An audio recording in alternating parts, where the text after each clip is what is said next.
सज्जनों, माताओं और बहनों, सबको सादर नमस्ते जी। अब हम आज की कक्षा आरंभ करते हैं। पीछे हमारा विषय चल रहा था आर्योदेश्य रत्नमाला। महर्षि दयानंद जी की लिखी हुई बहुत छोटी सी पुस्तक है आर्योदेश्य रत्नमाला। हम इसका अध्ययन कर रहे थे। 25 सिद्धांतों पर हमारी चर्चा हो चुकी है।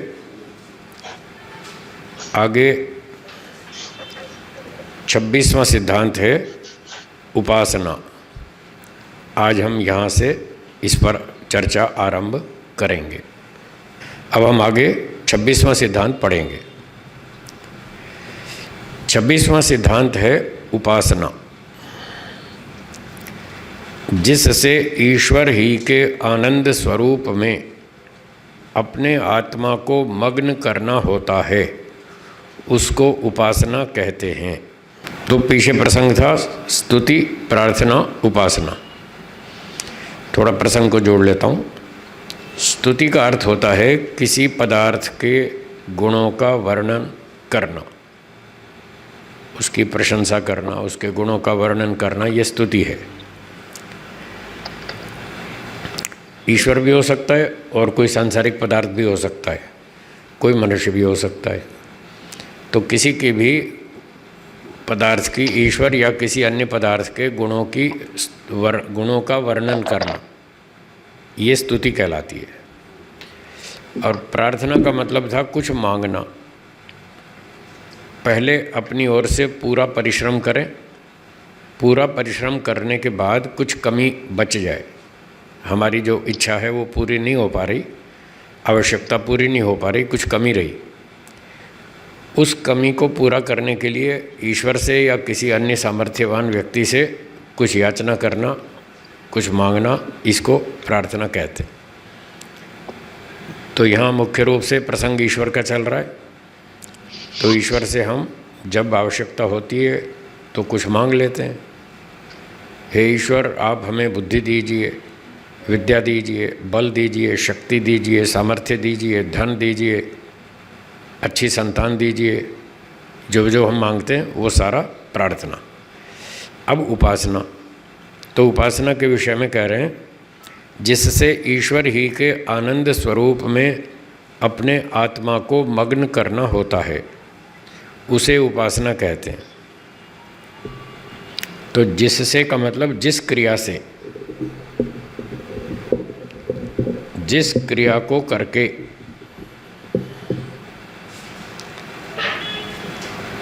अपने आत्मा को, स्वयं को ईश्वर के आनंद स्वरूप में मग्न करना होता है। मग्न का मतलब डुबो देना। जैसे कभी कभी बाढ़ आ जाती है तो कहते हैं ये स्थान तो जलमग्न हो गया, जलमग्न हो गया, जल में डूब गया। तो अब यहाँ हमको ईश्वर के स्वरूप में आत्मा को मग्न करना है, ईश्वर में डुबो देना है। ईश्वर में डुबोने का मतलब बस, बाकी कुछ खैर खबर कुछ नहीं होनी चाहिए। मैं और ईश्वर दो ही चीज़ें हैं, बाकी सब भूल जाओ। कोई संसार है उसको भूल जाओ, कोई घर है, कोई परिवार है, कोई बच्चे हैं, कोई संपत्ति है, सब भूल जाओ। 10 मिनट, 20 मिनट, आधा घंटा, 1 घंटा, इतनी देर के लिए सब दुनिया को भूल जाओ। कुछ नहीं है, बस मैं हूँ और ईश्वर है, और अपने आप को ईश्वर में डुबो देना। जैसे हम तालाब में डुबकी मारते हैं, नदी में पानी में डुबकी मारते हैं, डूब जाते हैं, अंदर चले जाते हैं, तो ऐसे ईश्वर में डूबना है, इसका नाम है उपासना। और सरल भाषा में कहें तो हमारी रुचि, आकर्षण, प्रेम बस ईश्वर में हो और किसी में नहीं। अब यदि हमारी रुचि, प्रेम, आकर्षण सांसारिक वस्तुओं में है, धन में है, सम्मान में है, परिवार में है, पुत्र में है, पत्नी में है, पति में है, किसी में भी यदि हमारा आकर्षण उस तरफ है तो ये समझ लीजिए हम उसकी उपासना कर रहे हैं। यदि ईश्वर में रुचि है तो ईश्वर की उपासना, और सांसारिक वस्तु में रुचि है, मन में उस ओर आकर्षण है, मन उधर भाग रहा है, वो वस्तु हमको खींच रही है, ये उपासना है। अब बैठे हैं आप बम्बई में, एक मित्र आपका दिल्ली में रहता है, आपसे उसकी बहुत अच्छी दोस्ती है, उसमें बहुत रुचि है, प्रेम है, रोज़ फ़ोन करते हैं, आधे आधे घंटे तक बात भी करते हैं, ठीक है। जब आप बैठे ध्यान में तो अब ईश्वर में रुचि होनी चाहिए, ईश्वर की उपासना के लिए बैठे हैं, लेकिन ईश्वर तो थोड़ा सा ही 10-20 सेकंड 30 सेकंड तक मन में रहता है और वो हट जाता है और वो दिल्ली वाला मित्र याद आता है, वो याद आता है, उसमें रुचि बढ़ जाती है, ईश्वर में कम हो जाती है। तो कहने को तो आप ईश्वर की उपासना कर रहे हैं, लोग तो यही समझ रहे हैं ये बैठा है आंख बंद करके ईश्वर का ध्यान कर रहा है, जबकि उपासना चल रही है दिल्ली वाले मित्र की, ठीक है। तो ये मित्र की उपासना है, क्योंकि मित्र में रुचि है, प्रेम है, आकर्षण है। ऐसे ही एक व्यक्ति को जलेबी बहुत अच्छी लगती है, अब वो बैठा ध्यान करने और बीच में जलेबी याद आ गई, किसी को आभूषण याद आ गए, किसी को कपड़े याद आ गए, किसी को फैशन, किसी को मॉल, किसी को सिनेमा, किसी को कुछ, जो भी हमको बीच बीच में याद आता है, जो स्मृति वृत्ति उठती है, जिस जिस वस्तु की स्मृति उठती है, वो क्यों उठती है? हम उसमें रुचि अधिक रखते हैं और हम रुचि अधिक होने से उसका संस्कार मन में उठाते हैं और वो स्मृति उत्पन्न हो जाती है। तो जब हम उसकी स्मृति करके फिर उसी में डूबे रहते हैं, उसी का विचार चिंतन करते रहते हैं, तो ये उस वस्तु की उपासना है, ठीक है। उपासना समझ में आई ना? हाँ, बैठा व्यक्ति बम्बई में और उपासना कर रहा है दिल्ली वाले मित्र की, या जलेबी की, या मिठाई की, या कपड़ों की, या फैशन की, या मॉल की, जो भी उसके दिमाग में घूम रहा है, बस उसकी उपासना है। ईश्वर की उपासना शुद्ध उपासना है, बाकी सब उपासना अशुद्ध उपासना है, चाहे वो जीवात्माओं की हो, चाहे जड़ पदार्थों की हो, सब अशुद्ध उपासना है। क्यों अशुद्ध है? क्योंकि इससे फिर हमारा राग बढ़ेगा, राग बढ़ेगा, द्वेष बढ़ेगा, राग बढ़ेगा तो द्वेष भी बढ़ेगा, राग द्वेष बढ़ेगा तो संसार में फंसेंगे, अविद्या और बढ़ेगी। इसलिए ये अशुद्ध उपासना है, ये बंधन का कारण है। और मोक्ष का कारण है शुद्ध ज्ञान, शुद्ध कर्म, शुद्ध उपासना। शुद्ध उपासना जो मोक्ष का उपाय है वो है ईश्वर। ईश्वर की उपासना करो, वो हमको मोक्ष तक ले जाएगा। बेटा बेटी नहीं ले जाएंगे, पोता पोती नहीं ले जाएंगे, पति पत्नी नहीं ले जाएंगे, हैं, खाना पीना, मोटर गाड़ी, सोना चांदी, कोई भी आपको मोक्ष में नहीं ले जाएगा। उनके अधिकार में नहीं है मोक्ष, ईश्वर के पास है। इसलिए ईश्वर की उपासना करनी होगी, ईश्वर में रुचि रखनी होगी, ईश्वर से प्रार्थना करनी होगी, हे ईश्वर अब दुनिया देख ली, कुछ नहीं रखा, थोड़ा सा सुख है, 4 गुना दुख है, सुख 1 मिलता है, दुख 4 मिलते हैं, नहीं चाहिए, ये नहीं चाहिए, बस अब मोक्ष चाहिए, अब और जन्म लेना नहीं चाहते, थक गए। तो इस प्रकार से ईश्वर से प्रार्थना करेंगे, उसकी स्तुति करेंगे, उसकी प्रशंसा करेंगे, उससे निवेदन करेंगे कि बस और जन्म नहीं चाहिए, अब आप हमको मोक्ष दे दीजिए। और आप में बहुत आनंद है, हमको आनंद दीजिए। अब जीते जी भी चाहिए आनंद, शांति चाहिए, आनंद चाहिए, और विद्या चाहिए, बल चाहिए, बुद्धि चाहिए, आदि आदि। इस तरह से हम जो जो चीज़ें ईश्वर से मांगते हैं वो तो प्रार्थना है, लेकिन वो प्रार्थना तभी तो कर पाएंगे जब पहले ईश्वर से कनेक्शन हो। ईश्वर से कनेक्शन हो, ईश्वर से हम बात कर रहे हैं, तभी हम प्रार्थना कर पाएंगे, तभी स्तुति कर पाएंगे। इसका अर्थ हुआ कि हमने 20 मिनट ईश्वर की उपासना की तो हमारा अटेंशन ईश्वर में होना चाहिए, कनेक्शन ईश्वर में होना चाहिए और किसी में नहीं। जब ईश्वर में कनेक्शन जोड़ लिया हमने, फिर हम उसकी स्तुति भी कर सकते हैं, प्रार्थना भी कर सकते हैं और करते रहेंगे। यानी जब भी हम स्तुति कर रहे हैं तो पहले उपासना अर्थात ईश्वर से कनेक्शन, फिर स्तुति करो। पहले कनेक्शन जोड़ो, फिर प्रार्थना करो। अब खाली रट्टा मार रहे हैं शब्दों का, हे भगवान धन दे दे, बेटा दे दे, परिवार दे दे, ये दे दे, वो दे दे, रट्टा तो मार रहे हैं पर ईश्वर से कनेक्शन तो है ही नहीं। कनेक्शन तो जलेबी में। तो फिर ये स्तुति प्रार्थना गड़बड़ है। बोलिए। धारणा ये धारणा का मतलब मन को एक जगह स्थिर करना, ये धारणा। अभी कनेक्शन नहीं हुआ, अभी नहीं हुआ। ध्यान में कनेक्शन होगा। ध्यान में हम उसके गुण की प्रशंसा करेंगे।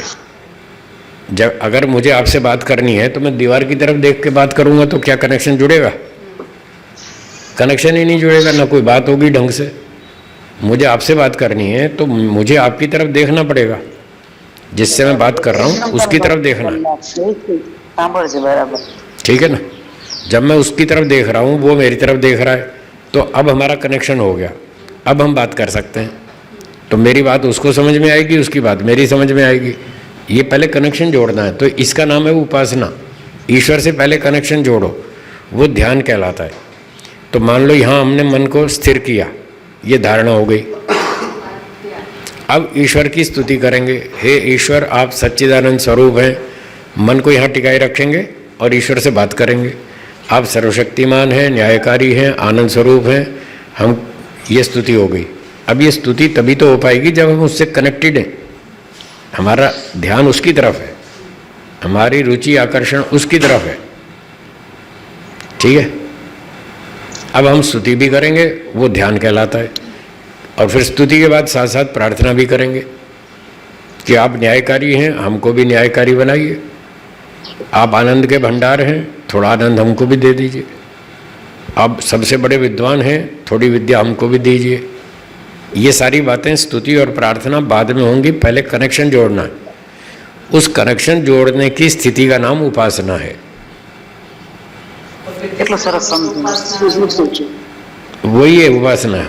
वो पहले स्थिति बनेगी उपासना की, उसके बाद स्तुति प्रार्थना चलेगी। बोलने के क्रम में उसका 3 नंबर रखा हुआ है, कोई बात नहीं।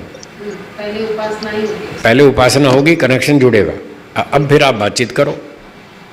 जब तक मैं आपको देखता नहीं, आप मुझे देखते नहीं, मैं आपसे बात क्या करूँगा? इधर दीवार की तरफ देख के बात थोड़ी करूँगा। करूँगा भी तो व्यर्थ है जी। मतलब कि गुरुजी, हम गृहिणी का एग्जाम्पल लेकर ऐसे मान सकते हैं, समझ सकते हैं कि अगर पाव भाजी बनाना चाहते हैं तो पहले किचन में जाना पड़ेगा। यस, किचन में खड़े होके पाव भाजी बनेगी। हाँ, दाल बनेगी। सारी चीजें और फिर वहाँ कनेक्ट हो गए। हाँ, अब आगे बनेगा। जो भी दाल बनाओ, सब्जी बनाओ, पाव भाजी बनाओ, कुछ भी बनाओ, पहले रसोई में तो घुसना पड़ेगा ना। बेडरूम में बैठ के आप रसोई में खाना नहीं बना सकते, क्योंकि उससे कनेक्शन नहीं है। और किचन से बाहर रहकर हम अभी कोई क्रिया नहीं कर रहे हैं। हाँ, तो बात ही करते रहो, बनेगी कुछ भी नहीं। स्तुति और प्रार्थना में होगी। अगर कनेक्शन लगा के बिना बोल रहे हैं, हाँ, तो फिर ये स्थिति रहेगी। तो फिर ये तोता हो जाएगा, तोता रटंत हो जाएगा। रसोई में तो घुसे नहीं, फिर वहाँ क्या बनने वाला है? कुछ नहीं बनने वाला। रसोई में घुसना पड़ेगा तब कुछ बनेगा। तो पहले कनेक्शन जोड़ना है, इसी का नाम उपासना है। फिर आप स्तुति प्रार्थना करो तो ठीक है। अब कनेक्शन तो आपका जुड़ा नहीं, कनेक्शन तो है मॉल में, और आप भगवान से बात कर रहे हैं, हे भगवान हमको रोटी देना, कपड़ा देना, मकान देना, बच्चे देना, परिवार देना, संपत्ति देना। वो कहेगा तू मुझसे तो बात ही नहीं कर रहा, मैं काय को दूंगा? बेवकूफ़ समझा क्या मुझे? तो पूरा संसार भ्रांति में ही चल रहा है। और क्या? तो और क्या? तो प्रार्थना मतलब हे भगवान आप ऐसे हो, वैसे हो, ऐसे हो, वैसे, लेकिन कनेक्शन तो उसकी और नहीं किया। दुनिया की तरफ है। कनेक्शन दुनिया से है तो कुछ सब बेकार है, कोई लाभ नहीं है। इसीलिए तो लाभ नहीं दिखता। लेकिन ये पॉइंट तो छटक रहा है। तो स्तुति और प्रार्थना कर रहे हैं, दैट मींस के हम उनके साथ कनेक्टेड हैं, ऐसा मानेंगे।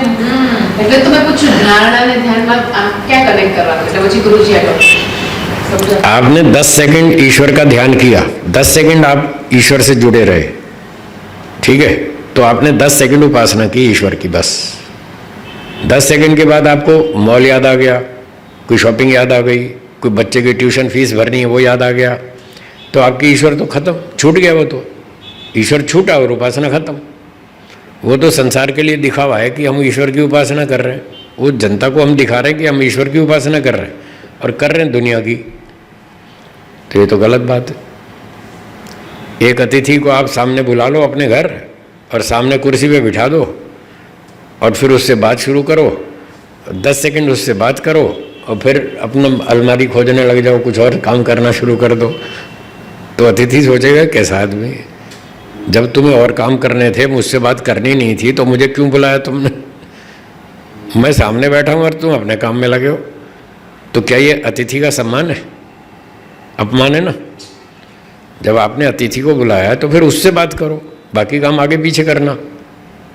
अब उपासना में आपने ईश्वर को, अतिथि को बुला तो लिया कि हम अब ईश्वर से बात करेंगे, पर अब बात तो 10 सेकंड करते हैं, 20 सेकंड करते हैं, फिर अपनी दुकानदारी शुरू कर देते, दुनियादारी शुरू कर देते, तो ये ईश्वर का अपमान है। ये ईश्वर का अपमान लोग रोज करते हैं,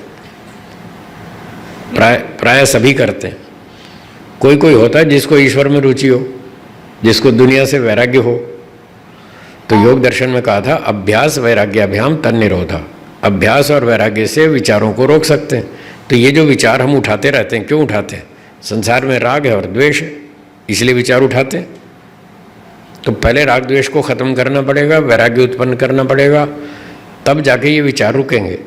जब ये विचार रुकेंगे तब ईश्वर से बात करेंगे सीधी, तो वो होगी ठीक ठाक उपासना, वो है शुद्ध उपासना। तो ऐसे करना, तो इसलिए महर्षि जी कह रहे हैं उसमें डूब जाना। बस जैसे एक आदमी सामने वाले से बात कर रहा है, उसे आसपास क्या हो रहा है कुछ नहीं मालूम, ट्रेन चल रही है, बस आ रही है, शोर मच रहा है, कुछ भी हो रहा है, होने दो, उसको बाहर की बातों की कोई परवाह नहीं, वो उससे सीधी बात कर रहा है, ये उपासना। लेकिन गुरुजी, संसार में रहते हुए राग से तो हम मुक्त तो बहुत नहीं रह पाएंगे ना। इसीलिए तो कहा था घर में रह के मुक्ति नहीं होती, इसीलिए कहा था, इसीलिए सुनिए, इसीलिए कहा था कि घर में रह के मुक्ति नहीं होती, घर में रह के खाना पूरी होती है, एक फॉर्मेलिटी होती है, चलो इतनी भी करते रहो, अगर इतनी भी नहीं करेंगे तो घर कभी छूटेगा ही नहीं, 10 लाख जन्म में भी नहीं छूटेगा, क्योंकि राग द्वेष तो बढ़ता जाएगा। उस राग द्वेष को कंट्रोल करने के लिए उपासना करनी पड़ती है घर में, इसलिए करनी पड़ती है राग द्वेष ज़्यादा नहीं बढ़े, थोड़ा कंट्रोल में रहे। तो ये आप उपासना करते रहेंगे, थोड़ा थोड़ा उधर से हटते रहेंगे, थोड़ा थोड़ा ईश्वर की ओर मुँह करके बात करेंगे, तो धीरे धीरे धीरे इसके बलवान संस्कार बढ़ जाएंगे, इसके संस्कार बढ़ जाएंगे उपासना वाले, और संसार में दुख देखते रहेंगे, तो वहाँ से रुचि कम होती रहेगी, वहाँ से रुचि कम होगी, वैराग्य होगा। तो ये बस इतनी स्थिति बनी रहे, इतने मात्र के लिए गृहस्थ में उपासना की जाती है, ताकि बिल्कुल जीरो ना हो जाए। और जब गृहस्थ का काम पूरा हो जाए, अब फ्री हो गए, अब पूरी ताकत लगाओ वानप्रस्थ में, अब जाओगे, तो अब घर की चिंता नहीं आएगी ना, तो उससे छूट गया पीछा, अब आगे बढ़ेंगे। नहीं तो संसार का आकर्षण तो बहुत तीव्र है, उससे बचना बहुत मुश्किल है। लोकेशना, पुत्रेषणा, वित्तेषणा, ये 3 ऐषणाएं सबको घसीट रही हैं संसार में। ठीक हो गया? तो ये थी उपासना। आपने कहा घसीट रही है 3 ऐषणाएं, तो कल वीडियो आया था कि एक 4 साल के बच्चे को घसीट कर मार, वैसे 3 ऐषणाएं हमें घसीट रही है, ये मार देंगी, हाँ बिल्कुल मार देंगी। इन ऐषणाओं ने घसीट के मार दिया आदमी को। पैसा, वित्तेषणा, पैसा चाहिए, पैसा चाहिए, और पैसे से जो हम चीज़ें खरीदते हैं वो चीज़ें चाहिए। पैसा किस लिए चाहिए? सामान खरीदने के लिए, उसका खा पी के मजा करेंगे, इसका नाम है वित्तेषणा। लोकेशना, सम्मान की इच्छा, हाँ प्रसिद्धि, सम्मान की इच्छा, कि भारत के लोग मुझे पहचाने कि बाबा रामदेव कोई चीज़ है है ना, बाबा रामदेव बाबा रामदेव कोई चीज़ है, लोग मुझे पहचाने, देश भर के और दुनिया भर के लोग पहचाने कि बाबा रामदेव कोई चीज़ है। तो जो व्यक्ति, कोई भी व्यक्ति, ये तो एग्जाम्पल है, मैंने एग्जाम्पल ले दिया, किसी का भी नाम ले सकते हैं, अपना नाम ले लो। व्यक्ति चाहता है लोग मुझे पहचाने, सारी दुनिया भर के लोग पहचाने, अखबार में मेरा फोटो आना चाहिए, टीवी में न्यूज़ में आना चाहिए। तो इस प्रकार से जो इच्छा रहती है उसका नाम है प्रसिद्धि की इच्छा, सम्मान की इच्छा। तो इस तरह से दुनिया को भूल जाओ, बस मैं और ईश्वर दो ही बचे, और मैं अब ईश्वर में डूब जाऊंगा, ईश्वर से ही बात करूंगा और किसी से नहीं, कोई विचार नहीं करूंगा। इसका नाम उपासना। तू ना रहे, मैं ना रहूं, ये बात भी तो गलत है। ये तो गलत है, ये गलत है। तू और मैं दो ही रहें, बस हम दो आपस में बात करेंगे, जैसे हम दुनिया वालों से बात करते हैं, भाई से बात करते हैं, बहन से बात करते हैं, माता पिता से बात करते हैं। अब ईश्वर से बात करो तो ये ईश्वर की उपासना। भाई बहन से बात कर रहे हैं तो भाई बहन की उपासना। जिससे बात कर रहे हैं, जिसमें आपकी रुचि है, आप उसकी उपासना कर रहे हैं। बस एक शब्द है, रुचि, आकर्षण, प्रेम, खिंचाव। बस इस खिंचाव का नाम ही उपासना है। तो व्यक्ति जब सुबह नींद खुलती है तब से कहीं ना कहीं उसका आकर्षण शुरू हो जाता है, कोई ना कोई चीज़ उसके दिमाग में घूमती रहती है। ये बहुत अच्छी चीज़ है, इसमें बड़ा सुख है, इससे मुझे सुख लेना है, ये जो विचार है ना, इसी का नाम उपासना है। तो सुबह से रात तक यही विचार चलता रहता है कि ये अच्छी चीज़ है, मुझे इसका सुख लेना है, ये अच्छी चीज़ है, मुझे इसका सुख लेना है, ये उपासना चल रही है। तो सारा दिन हम उपासना करते रहते हैं। ईश्वर की तो बहुत थोड़ी हो पाती है। 7 घंटे चलो सो गए, 17 घंटे जागते हैं हम, 17 घंटे में 20 मिनट भी, 10 मिनट भी मुश्किल से ईश्वर की उपासना हो पाती है। जब उपासना के लिए बैठते हैं 15-20 मिनट, उतने में भी ईश्वर की उपासना नहीं कर पा रहे। उस 20 मिनट में भी 2-3-4 मिनट ही मुश्किल से ईश्वर की ओर रुचि बन पाती है। बाकी तो उस 20 मिनट में भी संसार की बातें दिमाग में घूमती रहती है। तो फिर आप देखो कितनी थोड़ी हो पा रही उपासना। तो इतने से काम नहीं चलेगा, हमको ईश्वर की और अच्छी लंबी उपासना करनी पड़ेगी। उसका उपाय यही है कि संसार में दुख देखें, वहाँ से आपकी रुचि कम होगी। जितना जितना संसार में दुख देखेंगे, दुख समझ में आएगा, उतना उतना रुचि कम हो जाएगी संसार से। इसको वैराग्य बोलते हैं। ये वैराग्य के सिक्के की एक साइड है, संसार से रुचि कम करना एक साइड, और ईश्वर में रुचि बढ़ाना ये दूसरी साइड। तो सिक्के के दोनों साइड से होती है ना, ये दोनों काम करने। संसार से रुचि कम करें, ईश्वर में रुचि बढ़ाएं। कम करने का सिद्धांत है, उसमें दुख देखें, जहाँ जहाँ दुख दिखेगा वहाँ से रुचि कम हो जाएगी। और रुचि बढ़ाने का सिद्धांत है, उसमें सुख देखें, ईश्वर में सुख दिखाई देगा, ईश्वर में आपकी रुचि हो जाएगी। तो ये दो काम करने दिन में, फुर्सत के टाइम थोड़ा थोड़ा समय इन दो कामों में लगाएं, और फिर शाम को इसकी सारी ये तैयारी हो जाएगी। अब इतनी तैयारी करके जब आप शाम को ध्यान में बैठेंगे तब इसका लाभ मिलेगा, तब मन थोड़ा थोड़ा टिकेगा वहाँ। ऐसे उपासना होती है और ऐसे उपासना में व्यक्ति आगे बढ़ सकता है। ठीक है, चलिए आगे चलते हैं। अब इसके दो भेद बताएंगे कि उपासना किस तरह से होती है। उसके दो प्रकार हैं। एक 27वां सिद्धांत है निर्गुण उपासना। बोलिए। हाँ, निर्गुण उपासना और सगुण उपासना, ये दो तरह की उपासना होती है। अब निर्गुण उपासना का व्याख्यान पढ़ता हूँ मैं।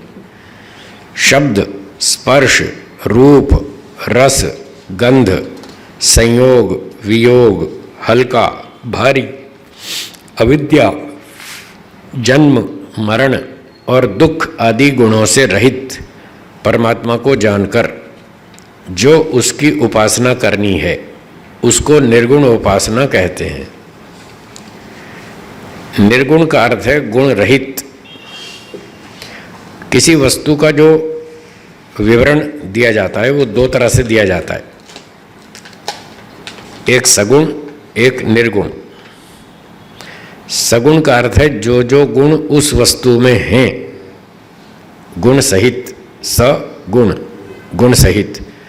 जो जो गुण किसी वस्तु में हैं उन गुणों सहित जब हम उसका वर्णन करते हैं या उसकी उपासना करते हैं, उन गुणों से सहित मानकर हम उससे बातचीत करते हैं, उससे व्यवहार करते हैं, तो इसको सगुण उपासना कहेंगे। और निर्गुण का मतलब जो गुण उसमें नहीं है।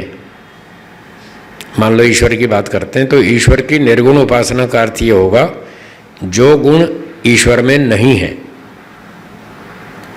पर जीव में है, प्रकृति में है। जीव और प्रकृति वाले गुण ईश्वर में नहीं है, तो जीव और प्रकृति के गुणों से रहित मानकर जब हम ईश्वर से बात करेंगे, उपासना करेंगे, उसका नाम है निर्गुण उपासना। फिर से वो व्याख्या देखने में। हाँ, फिर से सुनिए। आप लिखा हो। जीव और प्रकृति के, जीव और प्रकृति के गुणों से रहित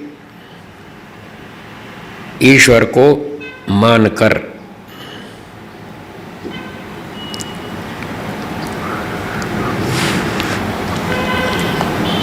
की जाने वाली ईश्वर की उपासना को, की जाने वाली ईश्वर की उपासना को निर्गुण उपासना कहते हैं।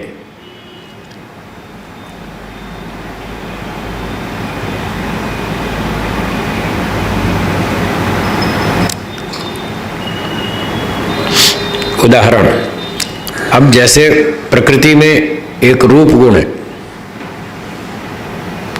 ये जो चीजें आंख से दिख रही हैं इसको रूप गुण कहते हैं। जो आंख से दिखता है वो रूप, तो रूप गुण प्रकृति के पदार्थों में है। फूल है, टेबल, कुर्सी, कमरा, मकान, स्कूटर, कार, कंप्यूटर, ये सारी चीजें हमको दिखती हैं आंख से। तो जो आंख से हम ग्रहण कर रहे हैं उसका नाम है रूप। तो ये रूप गुण प्रकृति में है, ईश्वर में, ईश्वर में कोई लाल, पीला, नीला कलर, शेप, डिजाइन कुछ नहीं, इन जड़ पदार्थों में है। तो रूप गुण किसका हुआ? प्रकृति का। और हम ईश्वर से कहेंगे, हे ईश्वर, आप रूप से रहित हैं, आप में किसी प्रकार का कोई रूप, रंग, आकार, आकृति, शेप, डिजाइन, कलर कुछ नहीं। इस तरह से जब मान के हम बोलेंगे, इसका नाम ईश्वर की निर्गुण उपासना है।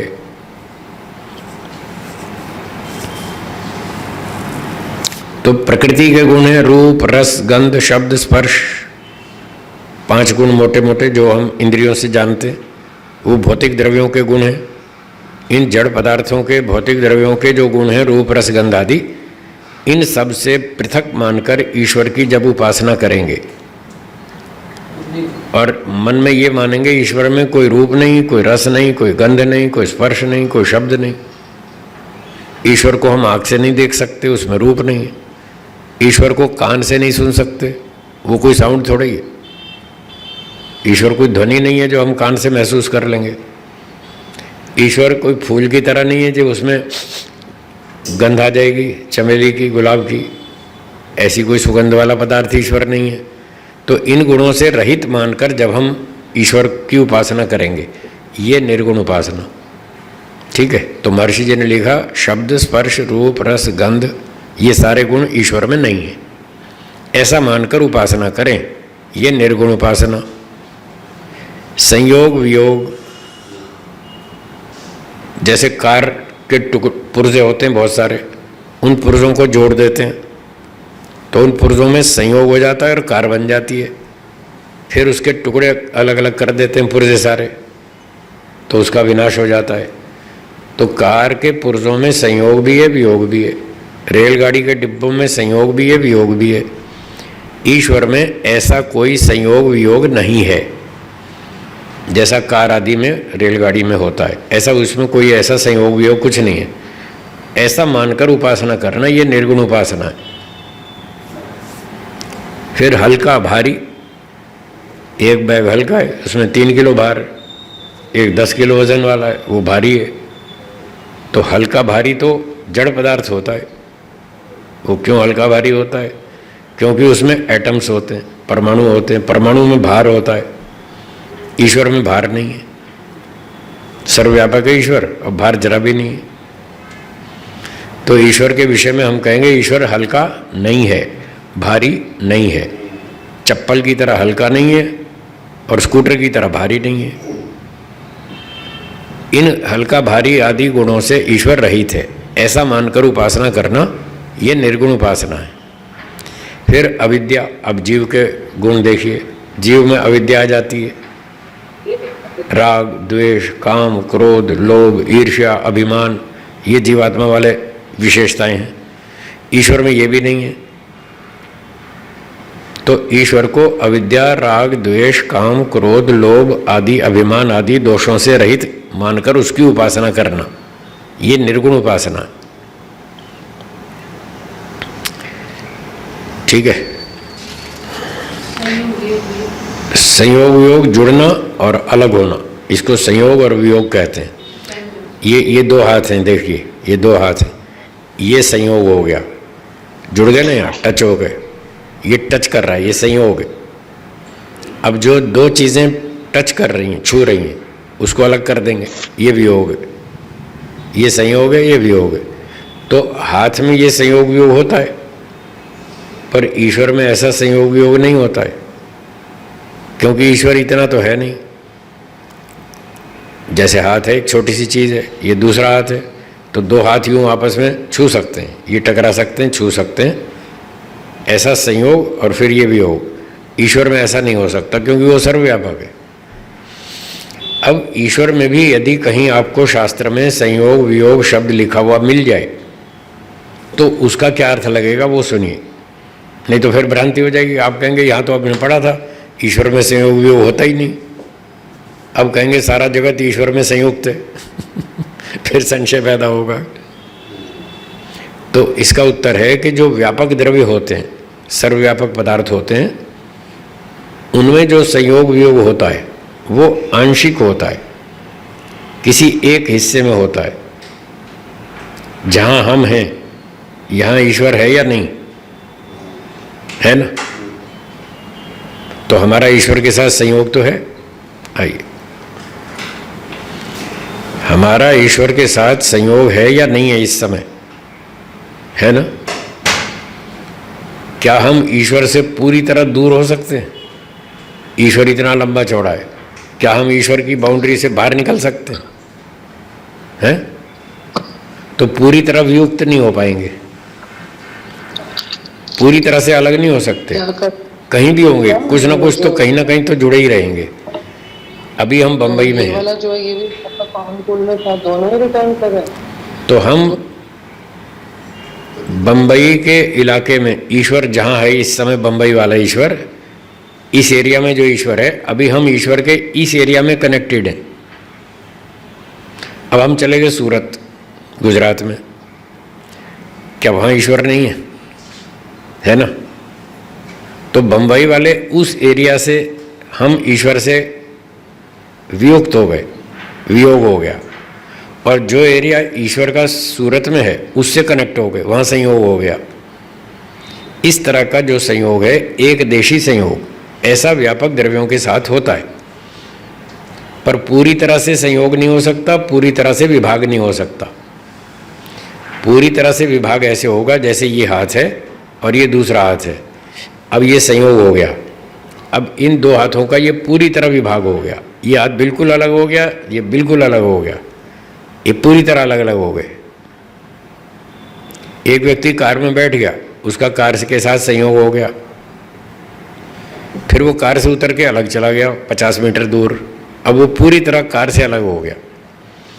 जैसा कार और मनुष्य का संयोग और वियोग है, पूरी तरह से अलग हो रहना, ऐसा ईश्वर के साथ नहीं हो पाएगा, क्योंकि ईश्वर की बाउंड्री नहीं है ना, इधर कार की बाउंड्री है, उसकी बाउंड्री छोड़ के हम अलग हो जाएंगे तो पूरी तरह अलग हो गए। ईश्वर की बाउंड्री है कहीं, कोई सीमा है ईश्वर की कि हम ऐसा कहें कि देखो ईश्वर यहाँ तक है, इधर इधर ईश्वर है और इधर इधर मैं हूँ, तो हम दोनों दूर दूर हो गए, ऐसा नहीं कह पाएंगे। इसलिए जो व्यापक द्रव्य हैं उनसे हम पूरी तरह अलग नहीं हो सकते, किसी एरिया में जुड़ जाएंगे, किसी एरिया में अलग हो जाएंगे। बम्बई वाले एरिया में जुड़ गए, सूरत से हट गए, अलग हो गए। जब सूरत चले जाएंगे तो बम्बई वाले एरिया से अलग हो जाएंगे और सूरत वाले में जुड़ जाएंगे ईश्वर के साथ। इस तरह से व्यापक द्रव्यों में आंशिक संयोग और वियोग होता है, पूरी तरह से नहीं। इसलिए जब यह मना किया जाए कि ईश्वर संयोग वियोग आदि से रहित है, तो इसका अर्थ ये समझना पूरी तरह से उतना लंबे चौड़े हम नहीं हैं जितना ईश्वर है, तो पूरी तरह से हम ईश्वर के साथ संयुक्त नहीं हो सकते और पूरी तरह से उससे विभक्त भी नहीं हो सकते, अलग भी नहीं हो सकते, क्योंकि हम जहाँ भी जाएंगे ईश्वर वहाँ है ही। ईश्वर से तो कनेक्शन जुड़ा ही रहेगा हर जगह, कहीं भी चले जाओ। बोलिए। हाँ, लेकिन गुरुजी ये मतलब जीवात्मा संयोग वियोग के रूप में चला जा रहा है। संयोग वियोग एक द्रव्य में नहीं होता, दो में होता है। हाँ। तो हमारा संयोग किसके साथ? ईश्वर के। तो ईश्वर से हम पूरी तरह अलग नहीं हो सकते, तो पूरी तरह विभाग नहीं हुआ। यहाँ से हटे तो सूरत में जुड़ गए, सूरत से हटे बड़ौदा में जुड़ गए, बड़ौदा से हटे अहमदाबाद में जुड़ गए, कहीं ना कहीं तो जुड़े ही रहेंगे। पूरी तरह ईश्वर से अलग नहीं हो सकते, ये मना कर रहे हैं। इसलिए इस तरह का वियोग ईश्वर में नहीं है। ठीक है। तो इस प्रकार से जहाँ जहाँ ये कहा जाए ईश्वर संयोग वियोग से रहित है, उसका तात्पर्य ऐसे समझना कि पूरी तरह से उससे अलग नहीं हो सकते। लेकिन गुरु ये पूरी तरह वाली बात ही वैसे तो ऐसा लगता है कि फालतू है। फालतू है। फालतू नहीं, फालतू नहीं है ना, फालतू नहीं, मतलब कि संयोग वियोग की जो बात हम ईश्वर के लिए कर रहे हैं वो तो एकदम स्पष्ट है कि वो एकदम हर कण में है। किसी वस्तु का सही स्वरूप समझने के लिए ये जरूरी है, ये जरूरी है, नहीं तो आपको भ्रांति हो जाएगी। ये सगुण उपासना निर्गुण उपासना दो तरह की उपासना क्यों समझा रहे हैं? सगुण स्तुति निर्गुण स्तुति दो तरह की स्तुति क्यों बता रहे हैं? इसलिए बता रहे हैं कि यदि दोनों तरह से नहीं बताया जाएगा तो आपको भ्रांति हो जाएगी। जैसे जीव और ब्रह्म को लोगों ने एक मान लिया, हो गई ना भ्रांति। वही बात चल रही है मेरे माइंड में, वो छाता वाला एग्जाम्पल। हाँ हाँ। और जब तक जीवात्मा मतलब वो अंतःकरण में चला जाता है तो वो अल्पज बन जाता है और भ्रांति वाला बन जाता है। हाँ, वो चीज यहाँ ये वही चीज़ आती है। तो इसलिए सगुण और निर्गुण पॉजिटिव नेगेटिव दोनों बातें बतानी पड़ती हैं, तब जाके पूरी तरह से क्लियरिटी आती है। नहीं तो वो संशय बन जाएगा, कहीं भ्रांति हो जाएगी। संशय भ्रांति से बचाने के लिए ये सिस्टम है कि हर वस्तु के बारे में पॉजिटिव नेगेटिव दोनों तरह से व्याख्या करो। आपने बच्चे से कहा जाओ बेटा मेरी अलमारी में नैपकिन रखा, वो ले आओ। कौन सा नैपकिन लाना? लाल वाला। फिर आपने वो पीला भी रखा है, वो मत लाना। आपने ये क्यों बोला पीला मत लाना? लाल वाला लाना बोल तो दिया था। आपने ये बोला लाल वाला लाना, पीला मत लाना। ये जो मत लाना ये नेगेटिव है। ये उस चीज़ को ब्रेक लगाने के लिए, कभी वो भूल से पीला उठा लाए, वैसे उसको ब्रेक लगाने के लिए पीला नहीं लाना, लाल लाना। तो जैसे आप बच्चे को ये समझाना चाहते हैं, उसको भ्रांति रहित मेरा मैसेज जाना चाहिए, भ्रांति रहित, संशय रहित। इसलिए आपने दोनों शब्द बोले, लाल वाला लाना, पीला मत लाना। तो ऐसे यहाँ पर ईश्वर के बारे में समझाएंगे। ईश्वर व्यापक है, अब व्यापक तो आकाश भी है, फिर वहाँ भ्रांति हो जाएगी, आकाश और ईश्वर एक ही है। फिर उस भ्रांति को दूर करने के लिए या संशय को दूर करने के लिए आप फिर एक और विशेषण बोलेंगे जो सिर्फ ईश्वर में होगा, आकाश में नहीं होगा। तो वो क्लियरिटी आ जाएगी कि हाँ भाई ईश्वर कैसा है। तो ईश्वर में गंध नहीं है। कभी आप ईश्वर को गंध वाला मान लें और कहीं नाक से गंध आती हो, आप समझ लो ओहो मुझे तो भगवान का दर्शन हो गया है, मैंने तो भगवान की गंध सूंघ ली, मेरा तो हो गया काम पूरा, अब मुझे कुछ नहीं करना। तो आप भ्रांति में भटक जाएंगे। अब ईश्वर में रूप नहीं है, ये समझा रहे हैं। एक भगत बैठ गया ध्यान में और उसको लाल लाल लाइट दिखने लगी, नीली नीली, पीली पीली, केसरी, संतरी, कई तरह के कलर दिखने लगे। तो वो भ्रांति में पड़ जाएगा कि शास्त्र में लिखा है ईश्वर प्रकाश स्वरूप है और मुझे तो प्रकाश दिख रहा है।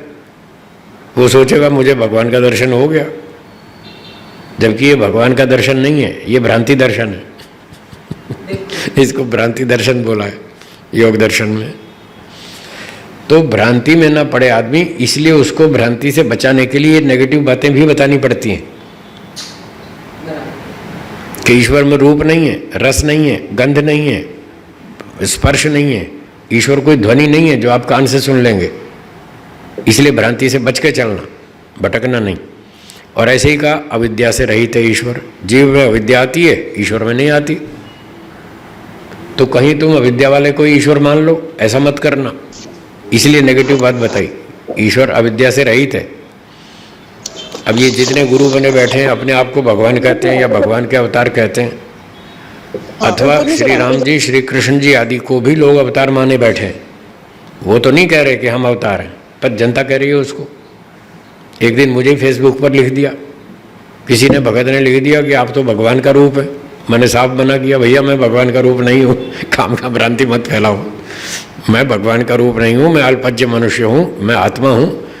मुझसे भी गलती हो सकती है, कोई गलती होती है तो मैं ठीक कर लेता हूँ, मैं भी इंसान हूँ, मैं भगवान नहीं हूँ। तो ऐसे हमको स्पष्टीकरण करना पड़ता है, और नहीं तो भ्रांति फैल जाएगी। उसने फेसबुक पे मुझे लिख दिया कि आप तो भगवान का रूप है, और मैं चुपचाप बैठा रहूँ, देखता रहूँ, सुनता रहूँ, है तो लोग मुझे भगवान मान लेंगे। इसलिए मैंने तत्काल खंडन किया। मैंने कहा नहीं नहीं, मैं भगवान नहीं हूँ भाई आप भ्रांति में ना पड़े, मैं भगवान नहीं हूँ, साफ लिखा वहाँ। तो इसलिए नेगेटिव बातें बतानी पड़ती हैं। तो यहाँ महर्षि जी कह रहे हैं ईश्वर अविद्या से रहित है। तो इस बात को समझकर हम किसी भी अविद्या वाले मनुष्य को ईश्वर नहीं स्वीकार करेंगे, ये फायदा हो गया। नहीं तो हम मनुष्यों को ईश्वर मान लेंगे, जैसे लोगों ने श्री राम जी को मान लिया, श्री कृष्ण जी को ईश्वर मान लिया, महात्मा बुद्ध को और महावीर स्वामी को, ऐसे कितने सारे महापुरुष हैं, वो उनको सब भगवान का अवतार माने बैठे। इस भ्रांति से बचाने के लिए कहा कि वो अविद्या से रहित है। फिर लिखा जन्म मरण से रहित है, ईश्वर जन्म नहीं लेता। अब ये सारे जन्म वाले श्री राम जी, श्री कृष्ण जी, महावीर स्वामी, महात्मा बुद्ध आदि जितने भी हैं, गुरु नानक देव, ये सब शरीर धारण किए हुए थे, जन्म लिया, मृत्यु भी हुई।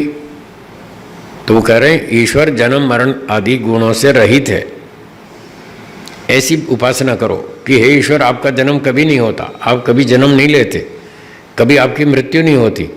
जिसका जन्म होता है उसकी मृत्यु होती है, आप जन्म ही नहीं लेते तो मृत्यु का सवाल ही नहीं है, कोई प्रश्न ही नहीं है।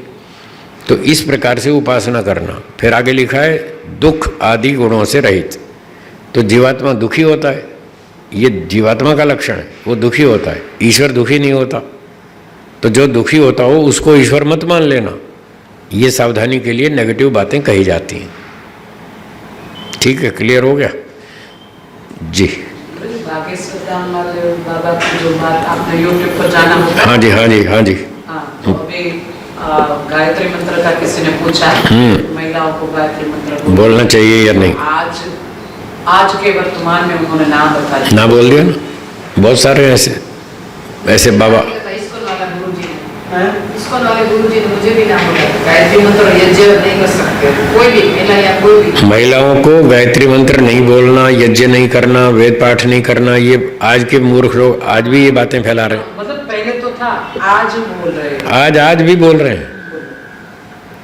और अभी अभी थोड़े दिन पहले प्रधानमंत्री जी ने हवन किया था दिल्ली में, और महिलाओं ने वेद पाठ किया, महिलाओं ने यज्ञ संचालन किया। अब बोलो, तब कहाँ सो गए थे बालेश्वर धाम वाले? तब क्यों नहीं बोला कि ये तो गलत हो रहा है?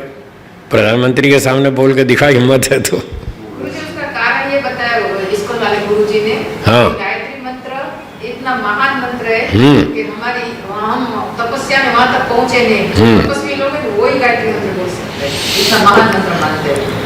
आप ये बताओ, जो 3-4 साल के बच्चे हैं, आप उस बच्चे में से बता सकते हैं कौन डॉक्टर बनेगा कौन नहीं बनेगा? आप तो सबको बोलते हैं, हाँ बोलो बेटा मैं डॉक्टर बनूंगा, मैं वकील बनूंगा, मैं साइंटिस्ट बनूंगा। ना तो माता पिता को पता है ये बन पाएगा या नहीं बन पाएगा, और ना बच्चे को पता है वकील क्या होता है, डॉक्टर क्या होता है, उसको काखा भी नहीं मालूम, फिर भी आप सबको बोलते हैं। तो महिलाओं को भी आप क्या ठप्पा लगा रखा है कि उनकी बुद्धि का विकास नहीं हो सकता? कोई ठप्पा थोड़ी लगाए।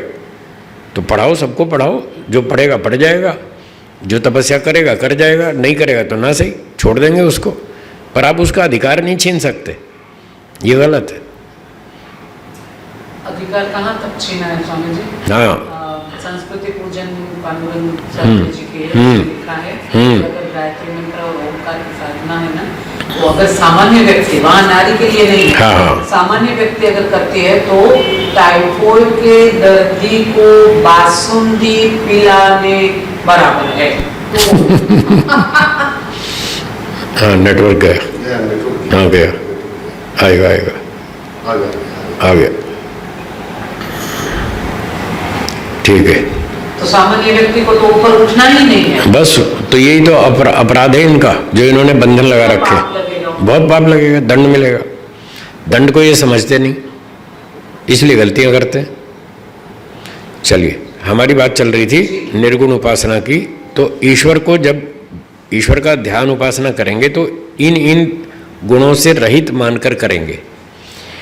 अब एक और बात ध्यान देने की है। सामान्य बोलचाल की भाषा में गुण शब्द का अर्थ होता है अच्छी चीज़। ये आदमी मीठा बोलता है, बड़ा अच्छा गुण है इसमें, ये समय का पालन करता है, इसमें बहुत अच्छा गुण है, ये सभ्यता से बात करता है, इसमें बहुत अच्छे अच्छे गुण हैं। तो जो अच्छी चीज़ है, अच्छाई है, उसको गुण के नाम से बोला जाता है, और जो बुराई है उसको दोष के नाम से बोला जाता है। ये बहुत क्रोधी आदमी है, इसमें बहुत दोष है, क्रोध करने का बड़ा दोष है इसमें। ये क्रोध करता है, ये लोभी आदमी है, ये छली कपटी है, बहुत दोषों से भरा हुआ है। ये चालू भाषा में।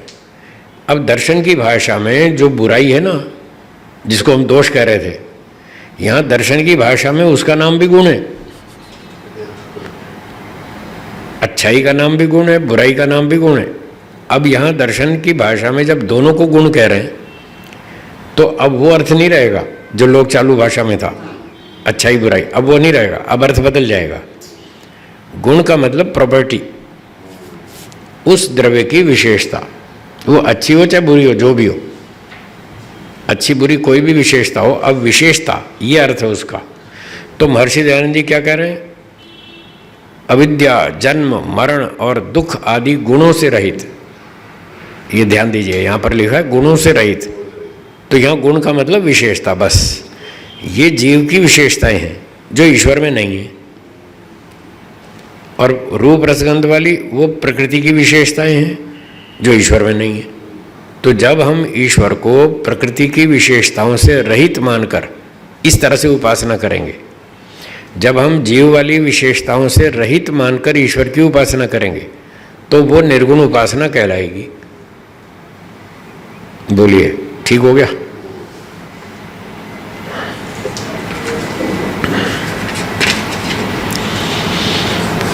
अब सगुण उपासना, 28वां सिद्धांत, सगुण उपासना। हमारी कक्षा 12 बजे तक है ना माता जी? हाँ ठीक है, लेकिन 11:15 को शुरू हुई थी। हाँ थोड़ी लेट हुई, देखते हैं आगे। कुछ थोड़ा शंका समाधान के लिए भी समय दे देंगे, औरों की भी कोई शंका हो सकती है उसके लिए भी दे देंगे। जब हम प्रकृति और जीव से रहित, जब हम प्रकृति और जीव के गुणों से रहित मानकर ईश्वर की उपासना करते हैं, जब हम जीव और प्रकृति के गुणों से रहित मानकर ईश्वर की उपासना करते हैं, तो वह निर्गुण उपासना कहलाती है।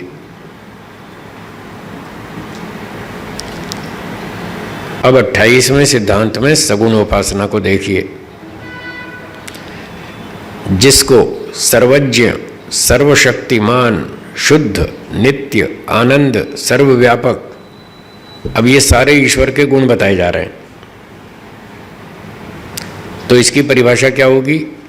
जब ईश्वर में विद्यमान गुणों से युक्त मानकर, जब ईश्वर में विद्यमान जो ईश्वर के अपने गुण हैं, उन गुणों से युक्त मानकर ईश्वर की उपासना करेंगे, ईश्वर की उपासना करेंगे, तो वह सगुण उपासना कहलाएगी।